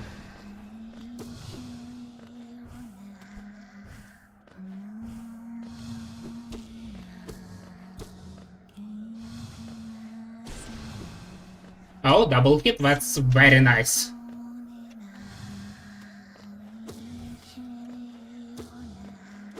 Alright, the amount of projectiles dramatically increased, which means she's close to dying. Literally one hit away, actually.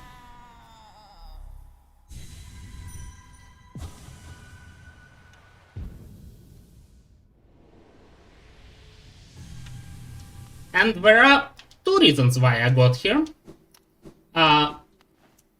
Also, earlier that I mentioned that there are a couple objectives that Lantern is required for. This area is completely dark without Lantern too. Also, I get 200 essence. Also, I get another piece of mask. And speaking of 200 essence, I have now 900 essence in total, which allows me to get my Dream Nail upgraded to Dream Gate. Oh, and that should be another goal. Yeah. But first I'm collecting a few different rewards from this.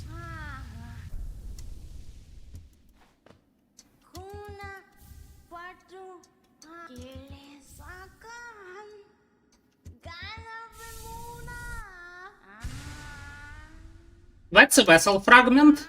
If I collect 3 of them, I would increase my max soul, which allows to cast more spells.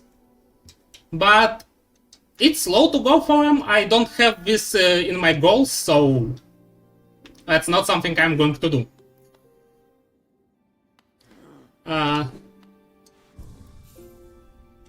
There are quite a few things I'm just going to run around clearing up.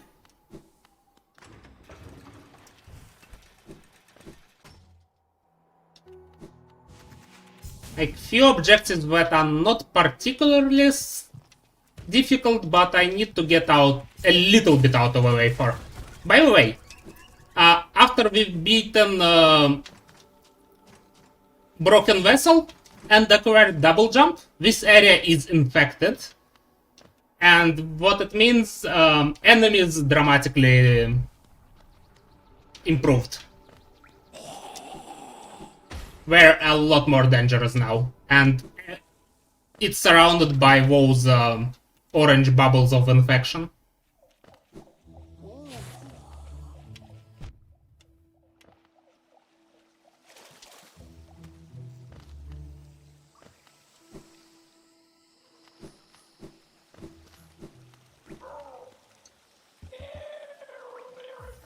And here is another shopkeeper, and he specifically sells fragile charms.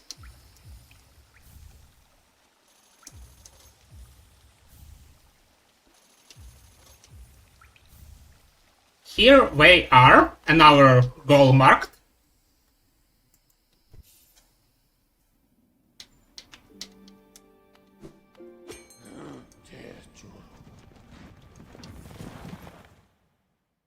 And there is another quick goal I'm going to get.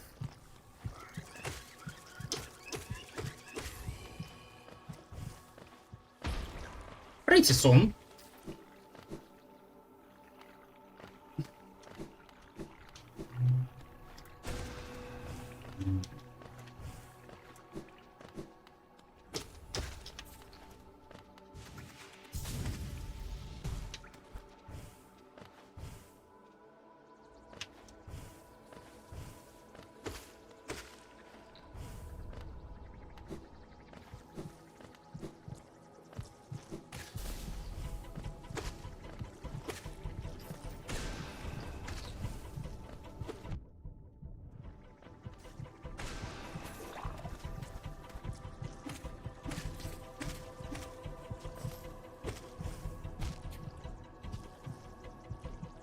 For some reason, I always have trouble with this specific arena.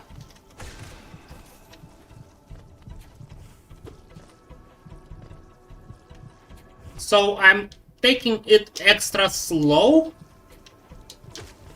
And even though I'm taking it extra slow, I'm still doing it quite badly.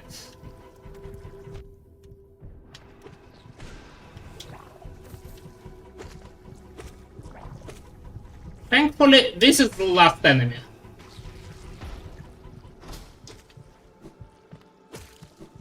And so, this is a glowing foam charm, which was in our goal, and what goals do we actually have left? Not many of them. Next thing I'd like to get is the second HP increase, but I need to check where I could go to do that.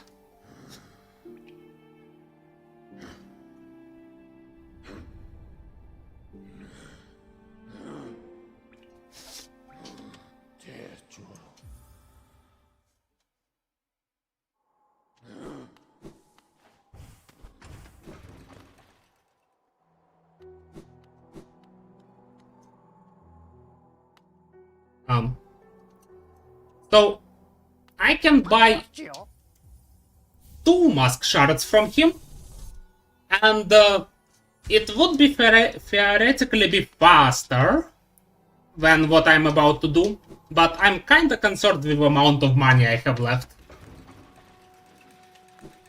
And so I won't have to farm for money. I'll get another mask shard as the last one.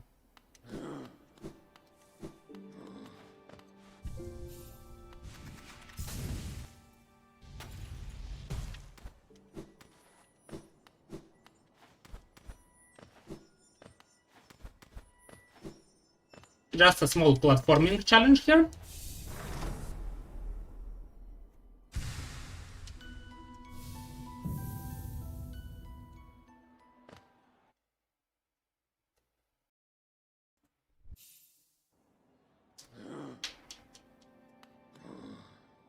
So one of things that Dreamgate allows to do is set up teleport points. I couldn't do this previously, but now that I can, I'll use this to fast travel from a specific point later. As I mentioned before, there are a couple points in the game in which game just hard saves you. So you're not saved at the bench, meaning you can't bench warp to previous location. And have to exit the area manually. And the area I'm going for is one of them. It's time to fight those Watcher Knights. Interestingly, I'm not going to fight 6 of them. I'm going to fight 5 of them because of one simple trick.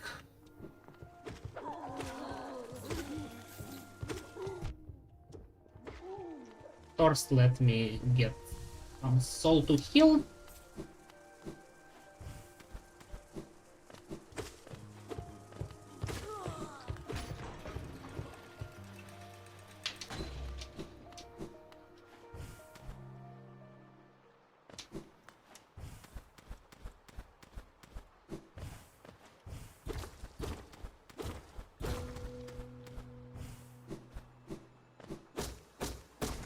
So, funny little secret, we just crush one of them with a chandelier.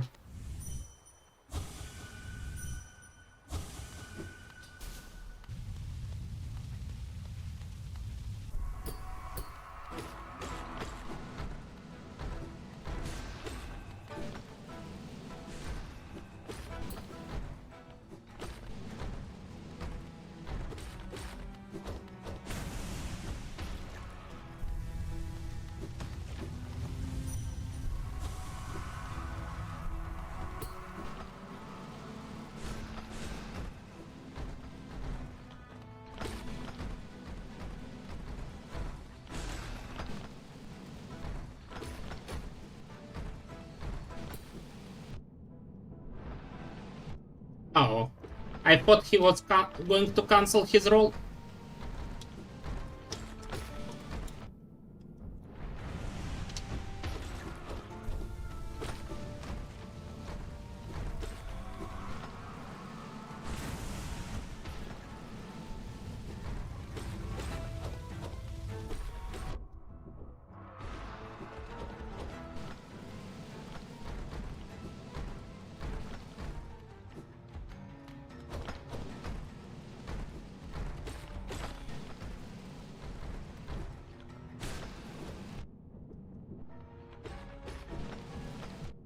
Oh,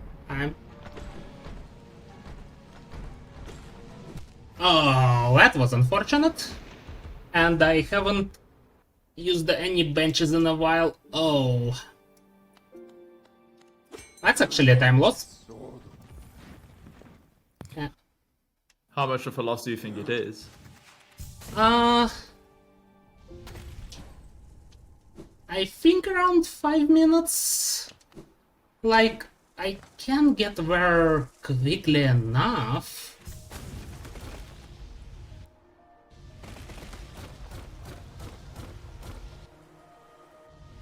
But also I'll sit on this bench to save a minute if I die again. Hopefully that won't happen this time.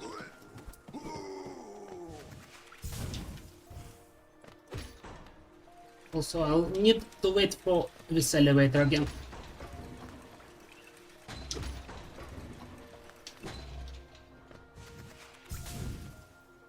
Damn elevator cycles needing to be waited for.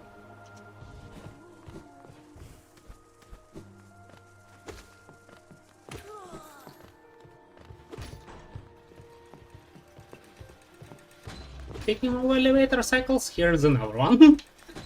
Hey.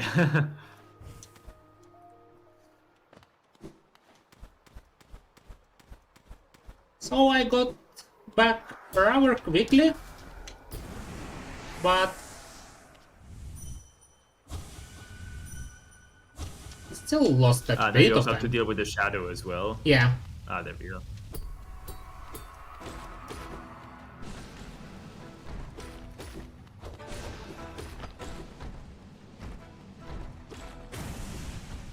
One done.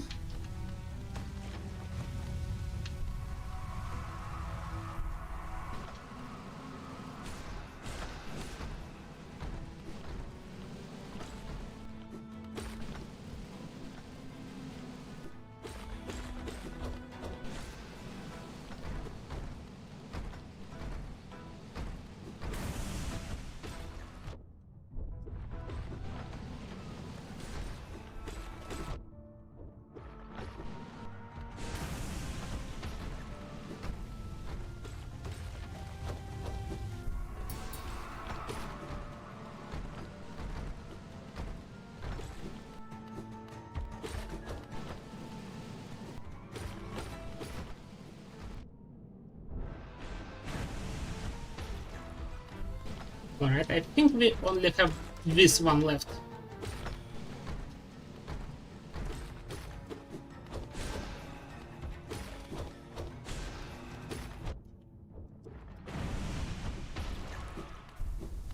Alright.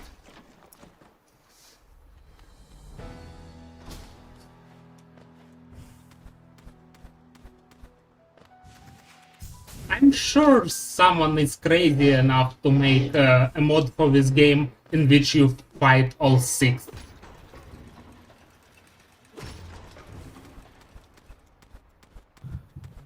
Yeah, that would be more insanity.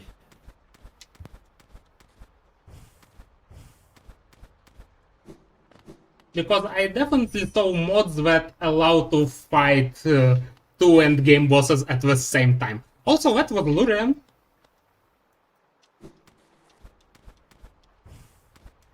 Also, I forgot to follow the elevator here. I need elevator cycles here. Damn cycles again.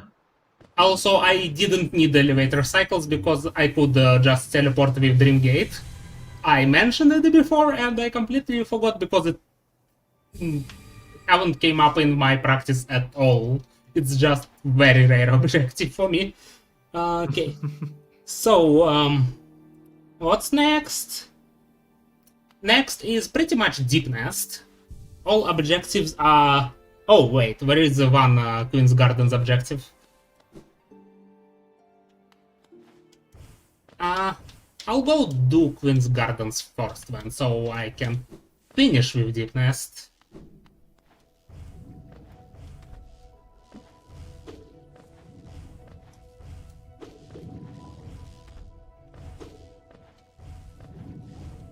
Queen's Gardens is late game area, and Deep Nest is, I would say, middle game area, but I prefer to leave it for last unless there is no other option.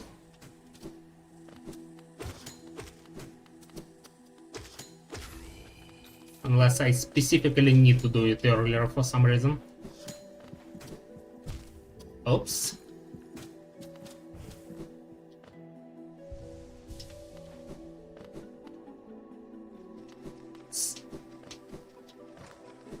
So, remember me being in Mantis village forever ago? Apparently, Mantises had a sort of civil war. Half of them are living here, and the ones living here are significantly stronger. That's actual lore of the game, by the way.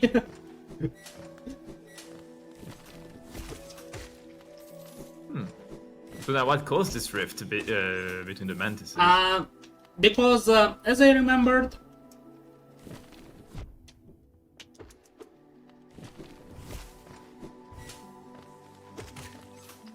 so when the infection started, some of mantises, actually pretty much a lot of creatures noticed that being infected makes you stronger. You lose your free will, but you become stronger.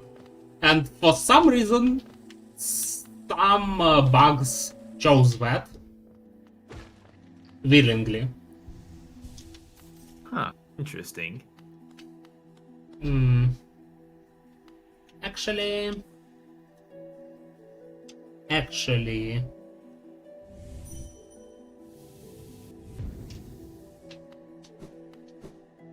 I'll do that.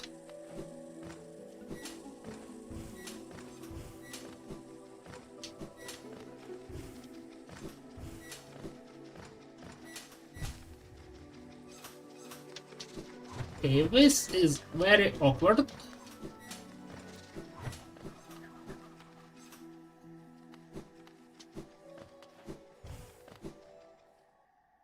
And I'll also buy this bench for safety.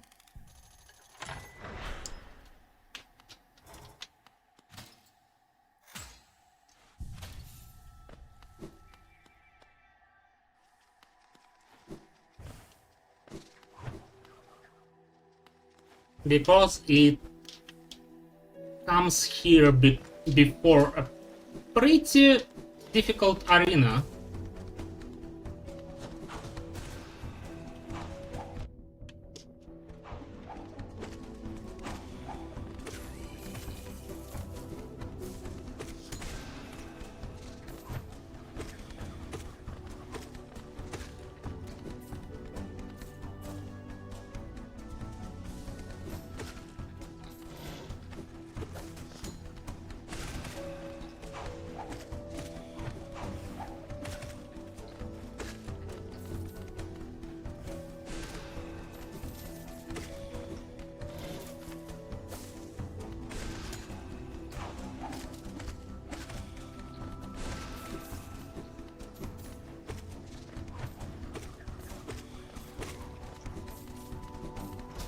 I say difficult and completed almost flawlessly. Happens. Sometimes Just a showcase of skills. yeah, sometimes good things happen too.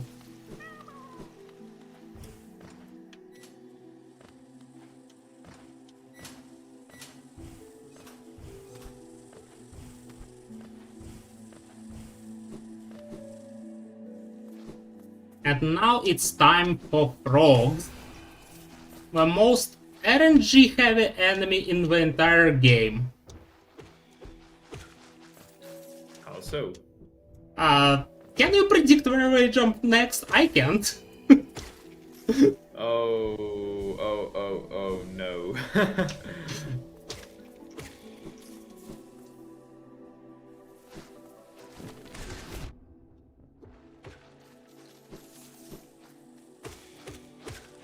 Well, I guess you can predict a little, but it's still pretty tricky with them. Especially when there are a lot of them and you're trying to speedrun and not just carefully move forward. Even though... Yes, if you want like smooth movements, it's definitely gonna be dependent on the RNG of their jumps. yeah.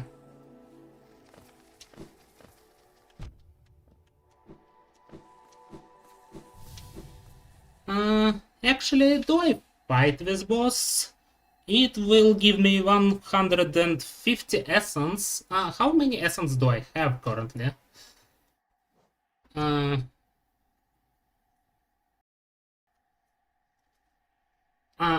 just thinking, do I fight multiple extra bosses or do I...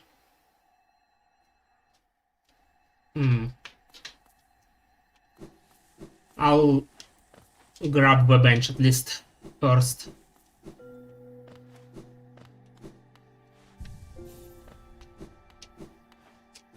Also, this may be the only stack station which I'm not grabbing. Is there a particular reason for that? Because I can... there is no reason for me to get back to this area, and I can teleport with Dreamgate. Okay.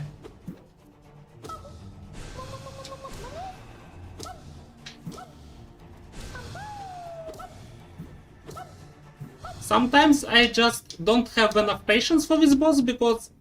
like that. Because just timing attacks and this boss isn't too difficult.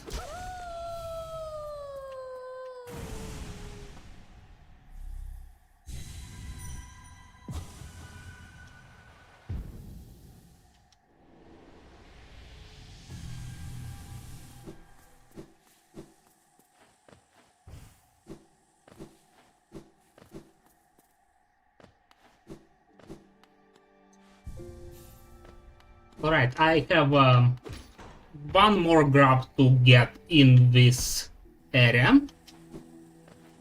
3 grabs in Queen Station is one of the goals.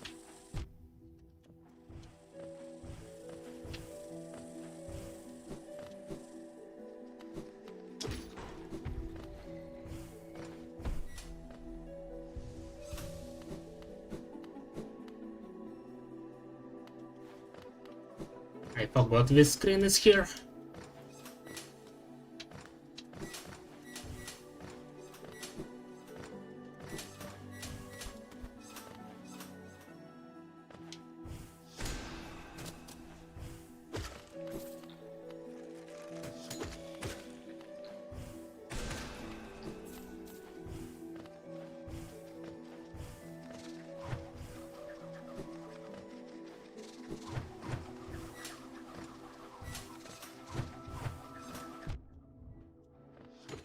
Good enough.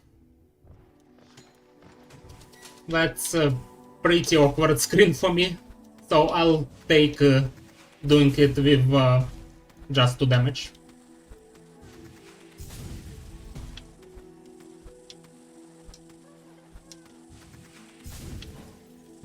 Ow.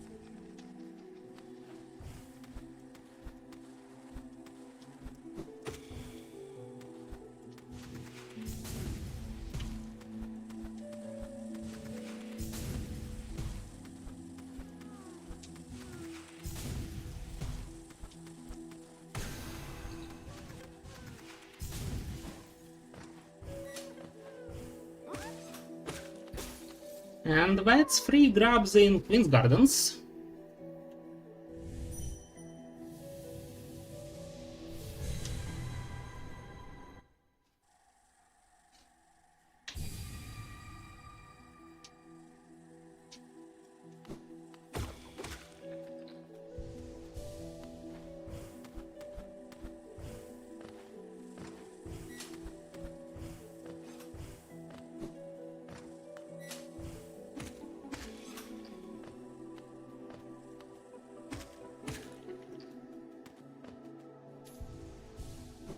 Now we're finally going to Deep Nest, in which most of our remaining objectives are.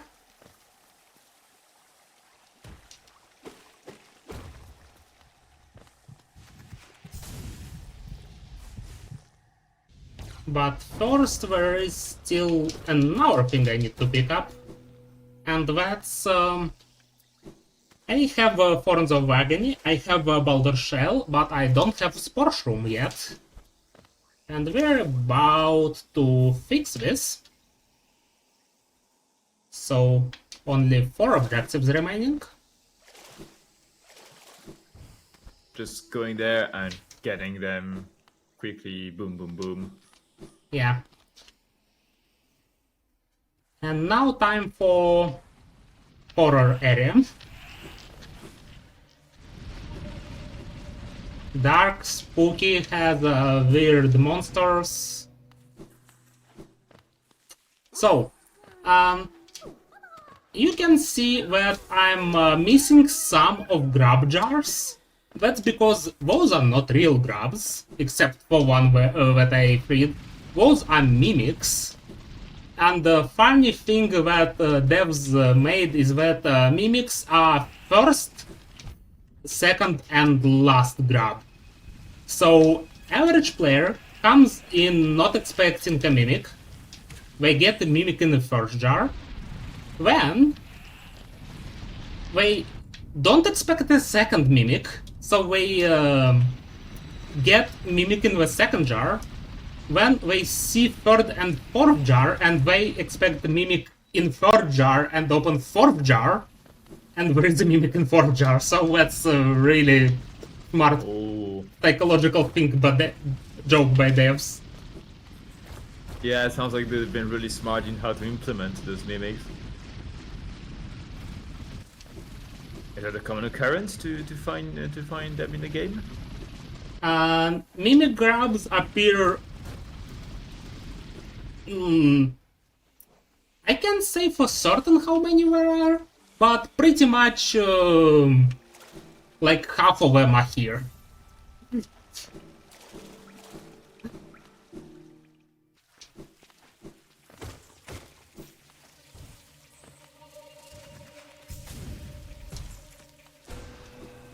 And in here I meant that one specific room, because our grabs here are completely normal. Oops. I should have done crystal dash here.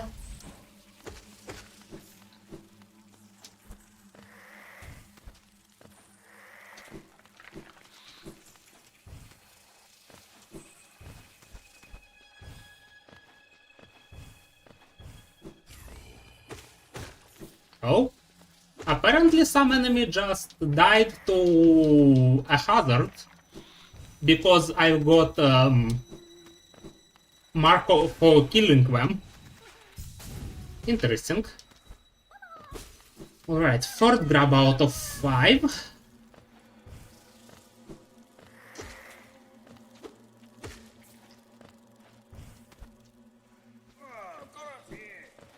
So here's Zod, who I need to save.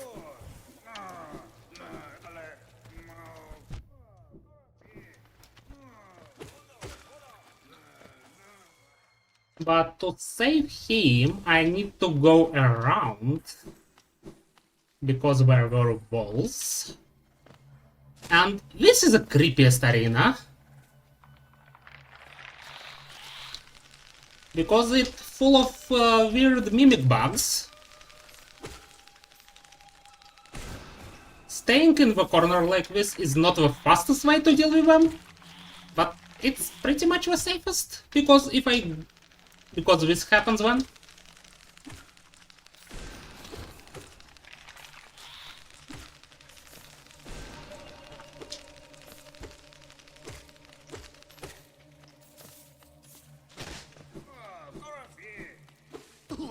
Alright, that Zod saved.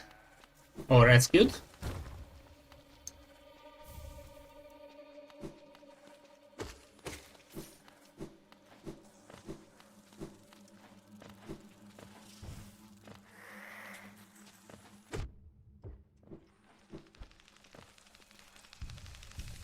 And I'm about to fight a mini-boss, specifically to get myself to 100 and 2,200 essence.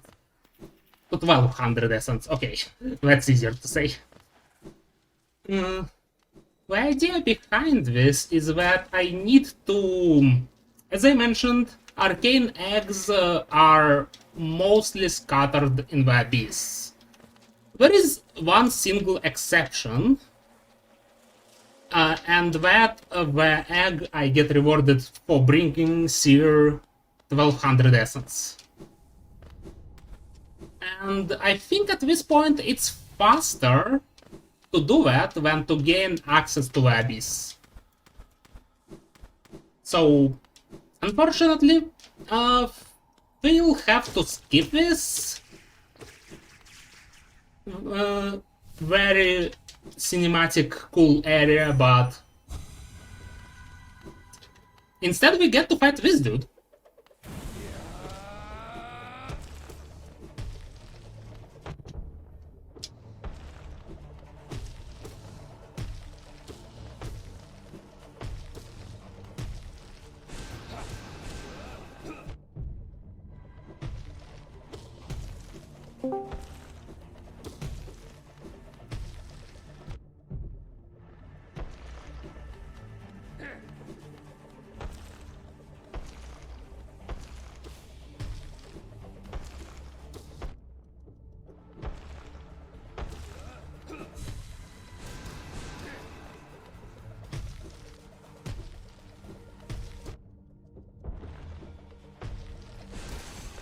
Right, and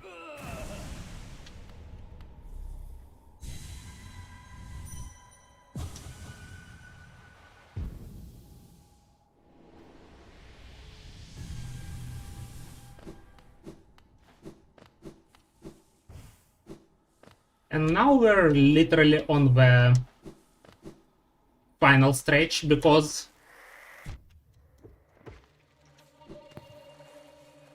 there are just very few objectives remaining. And all of them are pretty much in this area, or require minimal travel to get from. To get to, I mean. Which is... kill 6 of those guys. And as I mentioned, they're pretty tanky, and they also hit for 2 damage at once. And they also invulnerable to nail attacks unless they open up.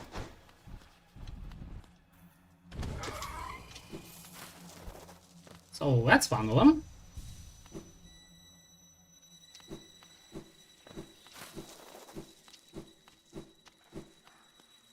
I think the second one was here.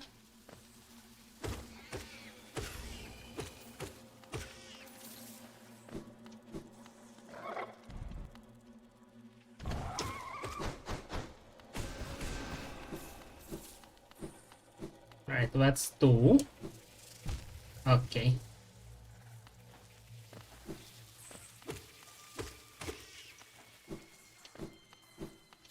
Spiders. Oh, the spider enemies look nasty.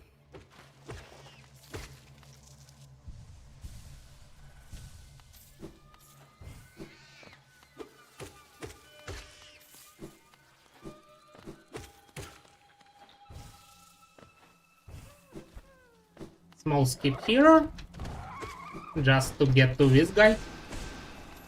Thankfully, casting all 3 spells into him is just enough.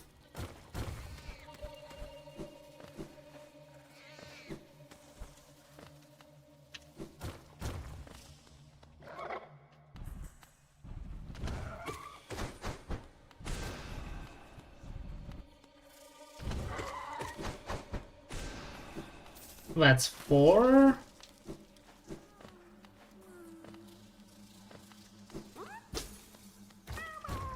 Also, that's a grab. And this will be 5 of them.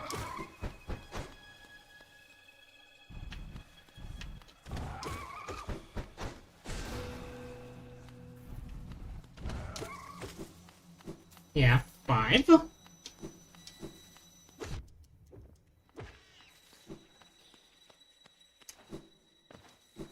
I believe you were at 3 grubs, right, as well?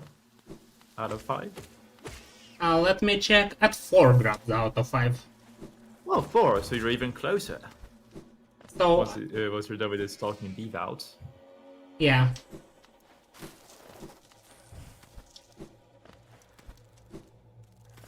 Also, nice thing about upgraded Fireball, it goes through walls. Oh, that's convenient. Yeah, this spider has a very nasty placement if you don't deal with him this way. Which is why I'm choosing him with wall attack. And so, the last grab, as well as the last devout are here. That's a secret passage here into this area.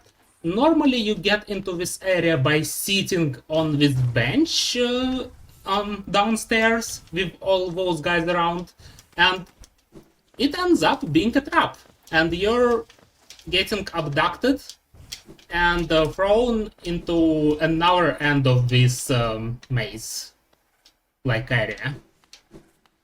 Okay, where should be devout? Here he is. And I think that should be grab, yes. So that's 2 goals at once. Here and here. And I think I'm literally within 2 minutes away from completing this. Oh, well done. Yeah, it's a very fast like end for the run, like pam pam pam, like collecting all those final goals. A nice little sprint.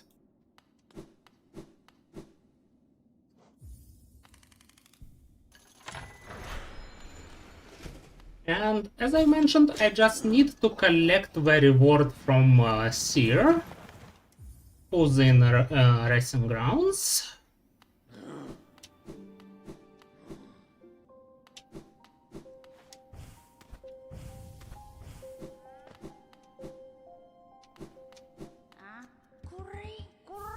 And here it is. And what's time? Well done. Well done. And 10 minutes underestimate. That's really good. 10 minutes underestimate, that's good enough. I had even better times in practice, but to be fair, this wasn't the easiest board I've faced. There were quite a lot of objectives I've improvised or changed my course in the middle for. Exactly. You've done well considering the challenges that this board has thrown at you. So before we close off and move on, have you got any particular shout-outs, any comments you'd like to make? I was planning to say that I'm going to submit Silk Song eventually at the end, but I did it in the middle of my run. So, no, I don't think I have anything extra to say. Except that... shout out to all the amazing runners that will be after me. Being an opening run to the event is honestly a very great honor for me. And I'm happy with how this run turned out. It was a little bit messy at some points, but I think it went okay. I hope it was interesting to watch too, not just for me to play it. Yeah, for me as someone who's not too familiar with Hollow Knight as a whole, I feel like I've learned a lot watching this run with you. So thank you so much for your showcase, and I'd like to think that other people enjoyed it as well, as much as I did. And plus, now obviously during your run, Silk Song release date obviously confirmed to make sure that you can indeed submit Silk Song in time for the next Bingothon. Obviously. But to anyone who's going to be watching, you'll see more of vlhunt later this marathon, because I think your next run, let me check the schedule. Your next run will be tomorrow, I believe, with The Witness, and then you've got another run on Sunday, I believe, for Deep Rock Galactic. So we will be seeing more of you later this marathon. But in any case, I want to say thank you to everyone who tuned in for watching and donating during this run. We'll be going into a short intermission in just a short bit with our next run, which is also going to be very exciting because it is Rain World 2v2 Lockout Bingo. So definitely hope you will enjoy this one. And just before signing off, I will also say that this is the end of my hosting shift. And I will be taken over by the one, the only Floha. So thank you, everyone. Keep donating, keep watching towards this amazing cause, Doctors Without Borders. Exclamation mark donate in chat. And see you all soon after an intermission. Bye.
Have you ever wondered what happens after you click donate? At Doctors Without Borders, we immediately put your dollars to work. Here's how. Around the world and around the clock, we track emergencies, and our medical teams go wherever the needs are greatest. When crisis strikes, teams of doctors, coordinators, and technicians mobilize to assess the most immediate needs. Every single minute counts in an emergency. Your support could help send out essential supplies and medicines from our warehouses across the world. Your donations could deliver emergency kits to earthquake victims in Syria, send surgeons to operate on wounded people in Sudan, dispatch nurses to fight cholera in Haiti, and even turn a train into a hospital in Ukraine. We don't pack up when the headlines fade. Your donations allow us to stay as long as we're needed, wherever we're needed. When you give to Doctors Without Borders, you're joining a global movement of people committed to saving lives. Donate today. Hi! Did you know that beyond donating to the amazing cause that is Doctors Without Borders, there are other ways you can support Bingothon? For example, why not subscribe to the Bingothon Twitch channel? You can get access to a bunch of great emotes that will allow you to spread the love of bingo all around the world. We also have other avenues such as our merch store, where you can buy some amazing merch such as this Bingothon mug. Or also our Patreon page, where you can become an extra supporter as well. And of course, finally, you can just spread the word about Bingothon. Share posts on social media, talk about it to your friends, family, pets, anyone you can think of. Thank you all, and enjoy the rest of the event.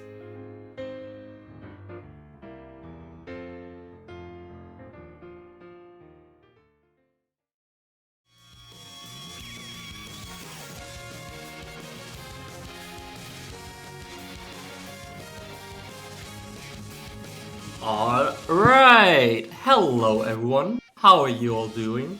I hope you are very much enjoying Bingothon Summer 2025. Yeah, it is very hot outside, is what I'd like to say. I was just out getting some groceries and it's 32 degrees where I am living. So I hope you're all staying nice and cool at home and watching Bingothon. Some cool bingos to cool you down, which is very important. And yeah.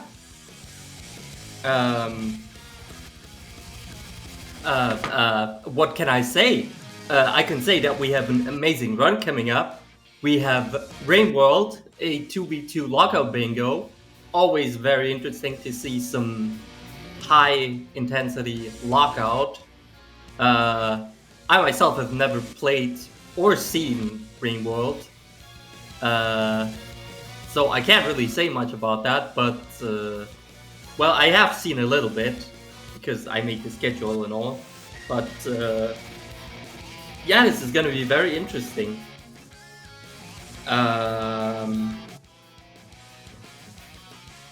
What else can I say? I am so prepared, honestly. You guys know how prepared I am for this shit. What I wanted to say is that after the Rain World run, we have the co-op AP Meta Bingo presented by the Taskmaster crew, and we've got an incentive for that. Which is to put 10% of traps into the whole multi-world, into the archipelago. Currently, we're at $6 out of $50, so that means you have like 2 hours left, probably, maybe, to get that incentive met. $44, that's not much. Come on, guys, you can do that. Yes, I could play Infinite Craft. That is very true. If I was prepared for that. Because imagine the organizer being prepared. That is certainly not me.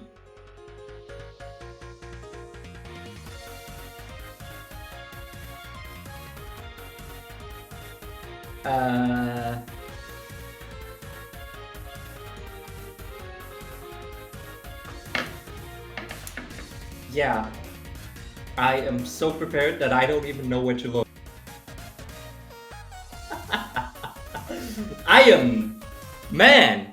I am on a roll today, is what I'd like to say. I'm just talking in here. Yeah, I'm literally just talking in here to bridge the time, waiting until stuff happens. And yeah, I am putting me on this shift was an absolutely amazing idea. I'm sorry. I should probably read something for you that I know what to do. So that you did you know that we're raising money for Doctors Without Borders? Yes. And did you know that a part of MSF's mission is to speak out publicly when their teams witness extreme acts of violence against individuals or groups, or when access to life-saving medical care is hindered? I can't even talk anymore either. The decision to do so is always guided by the mission to alleviate suffering, protect life and health, and to restore respect for human beings and their fundamental human rights. So, if you want to support this amazing cause that is Doctors Without Borders, and you also want the chance to win some amazing prizes, like for example, a Bingothon mug that I've shown earlier in the opening ceremony. That is absolutely wonderful, this Bingothon mug, by the way. If you donate a minimum of $6 during the entire event, and that also puts us closer towards this, towards the incentive. And I see that we actually did get a donation, which I can find here. We got an amazing, holy. Talking is so hard. Did you know that? Did you know that with Twitch, that with Twitch Prime, yeah. Anyway, also hashtag plug the mug and we want traps, which is by the one and only Boo. Yeah. By the one and only Boo that got us a donation. $5, by the way. I did this whole thing backwards. Yeah. But also, did you know that if you do have Twitch Prime, you can subscribe to the Bingothon channel for free? That's crazy. So if you haven't used your monthly Twitch Prime sub yet, go do it now. Subscribe to Bingothon, and we're ready. So I'll stop talking and let the people take over. Until then, we're soon gonna have some rainbows. Keep on donating.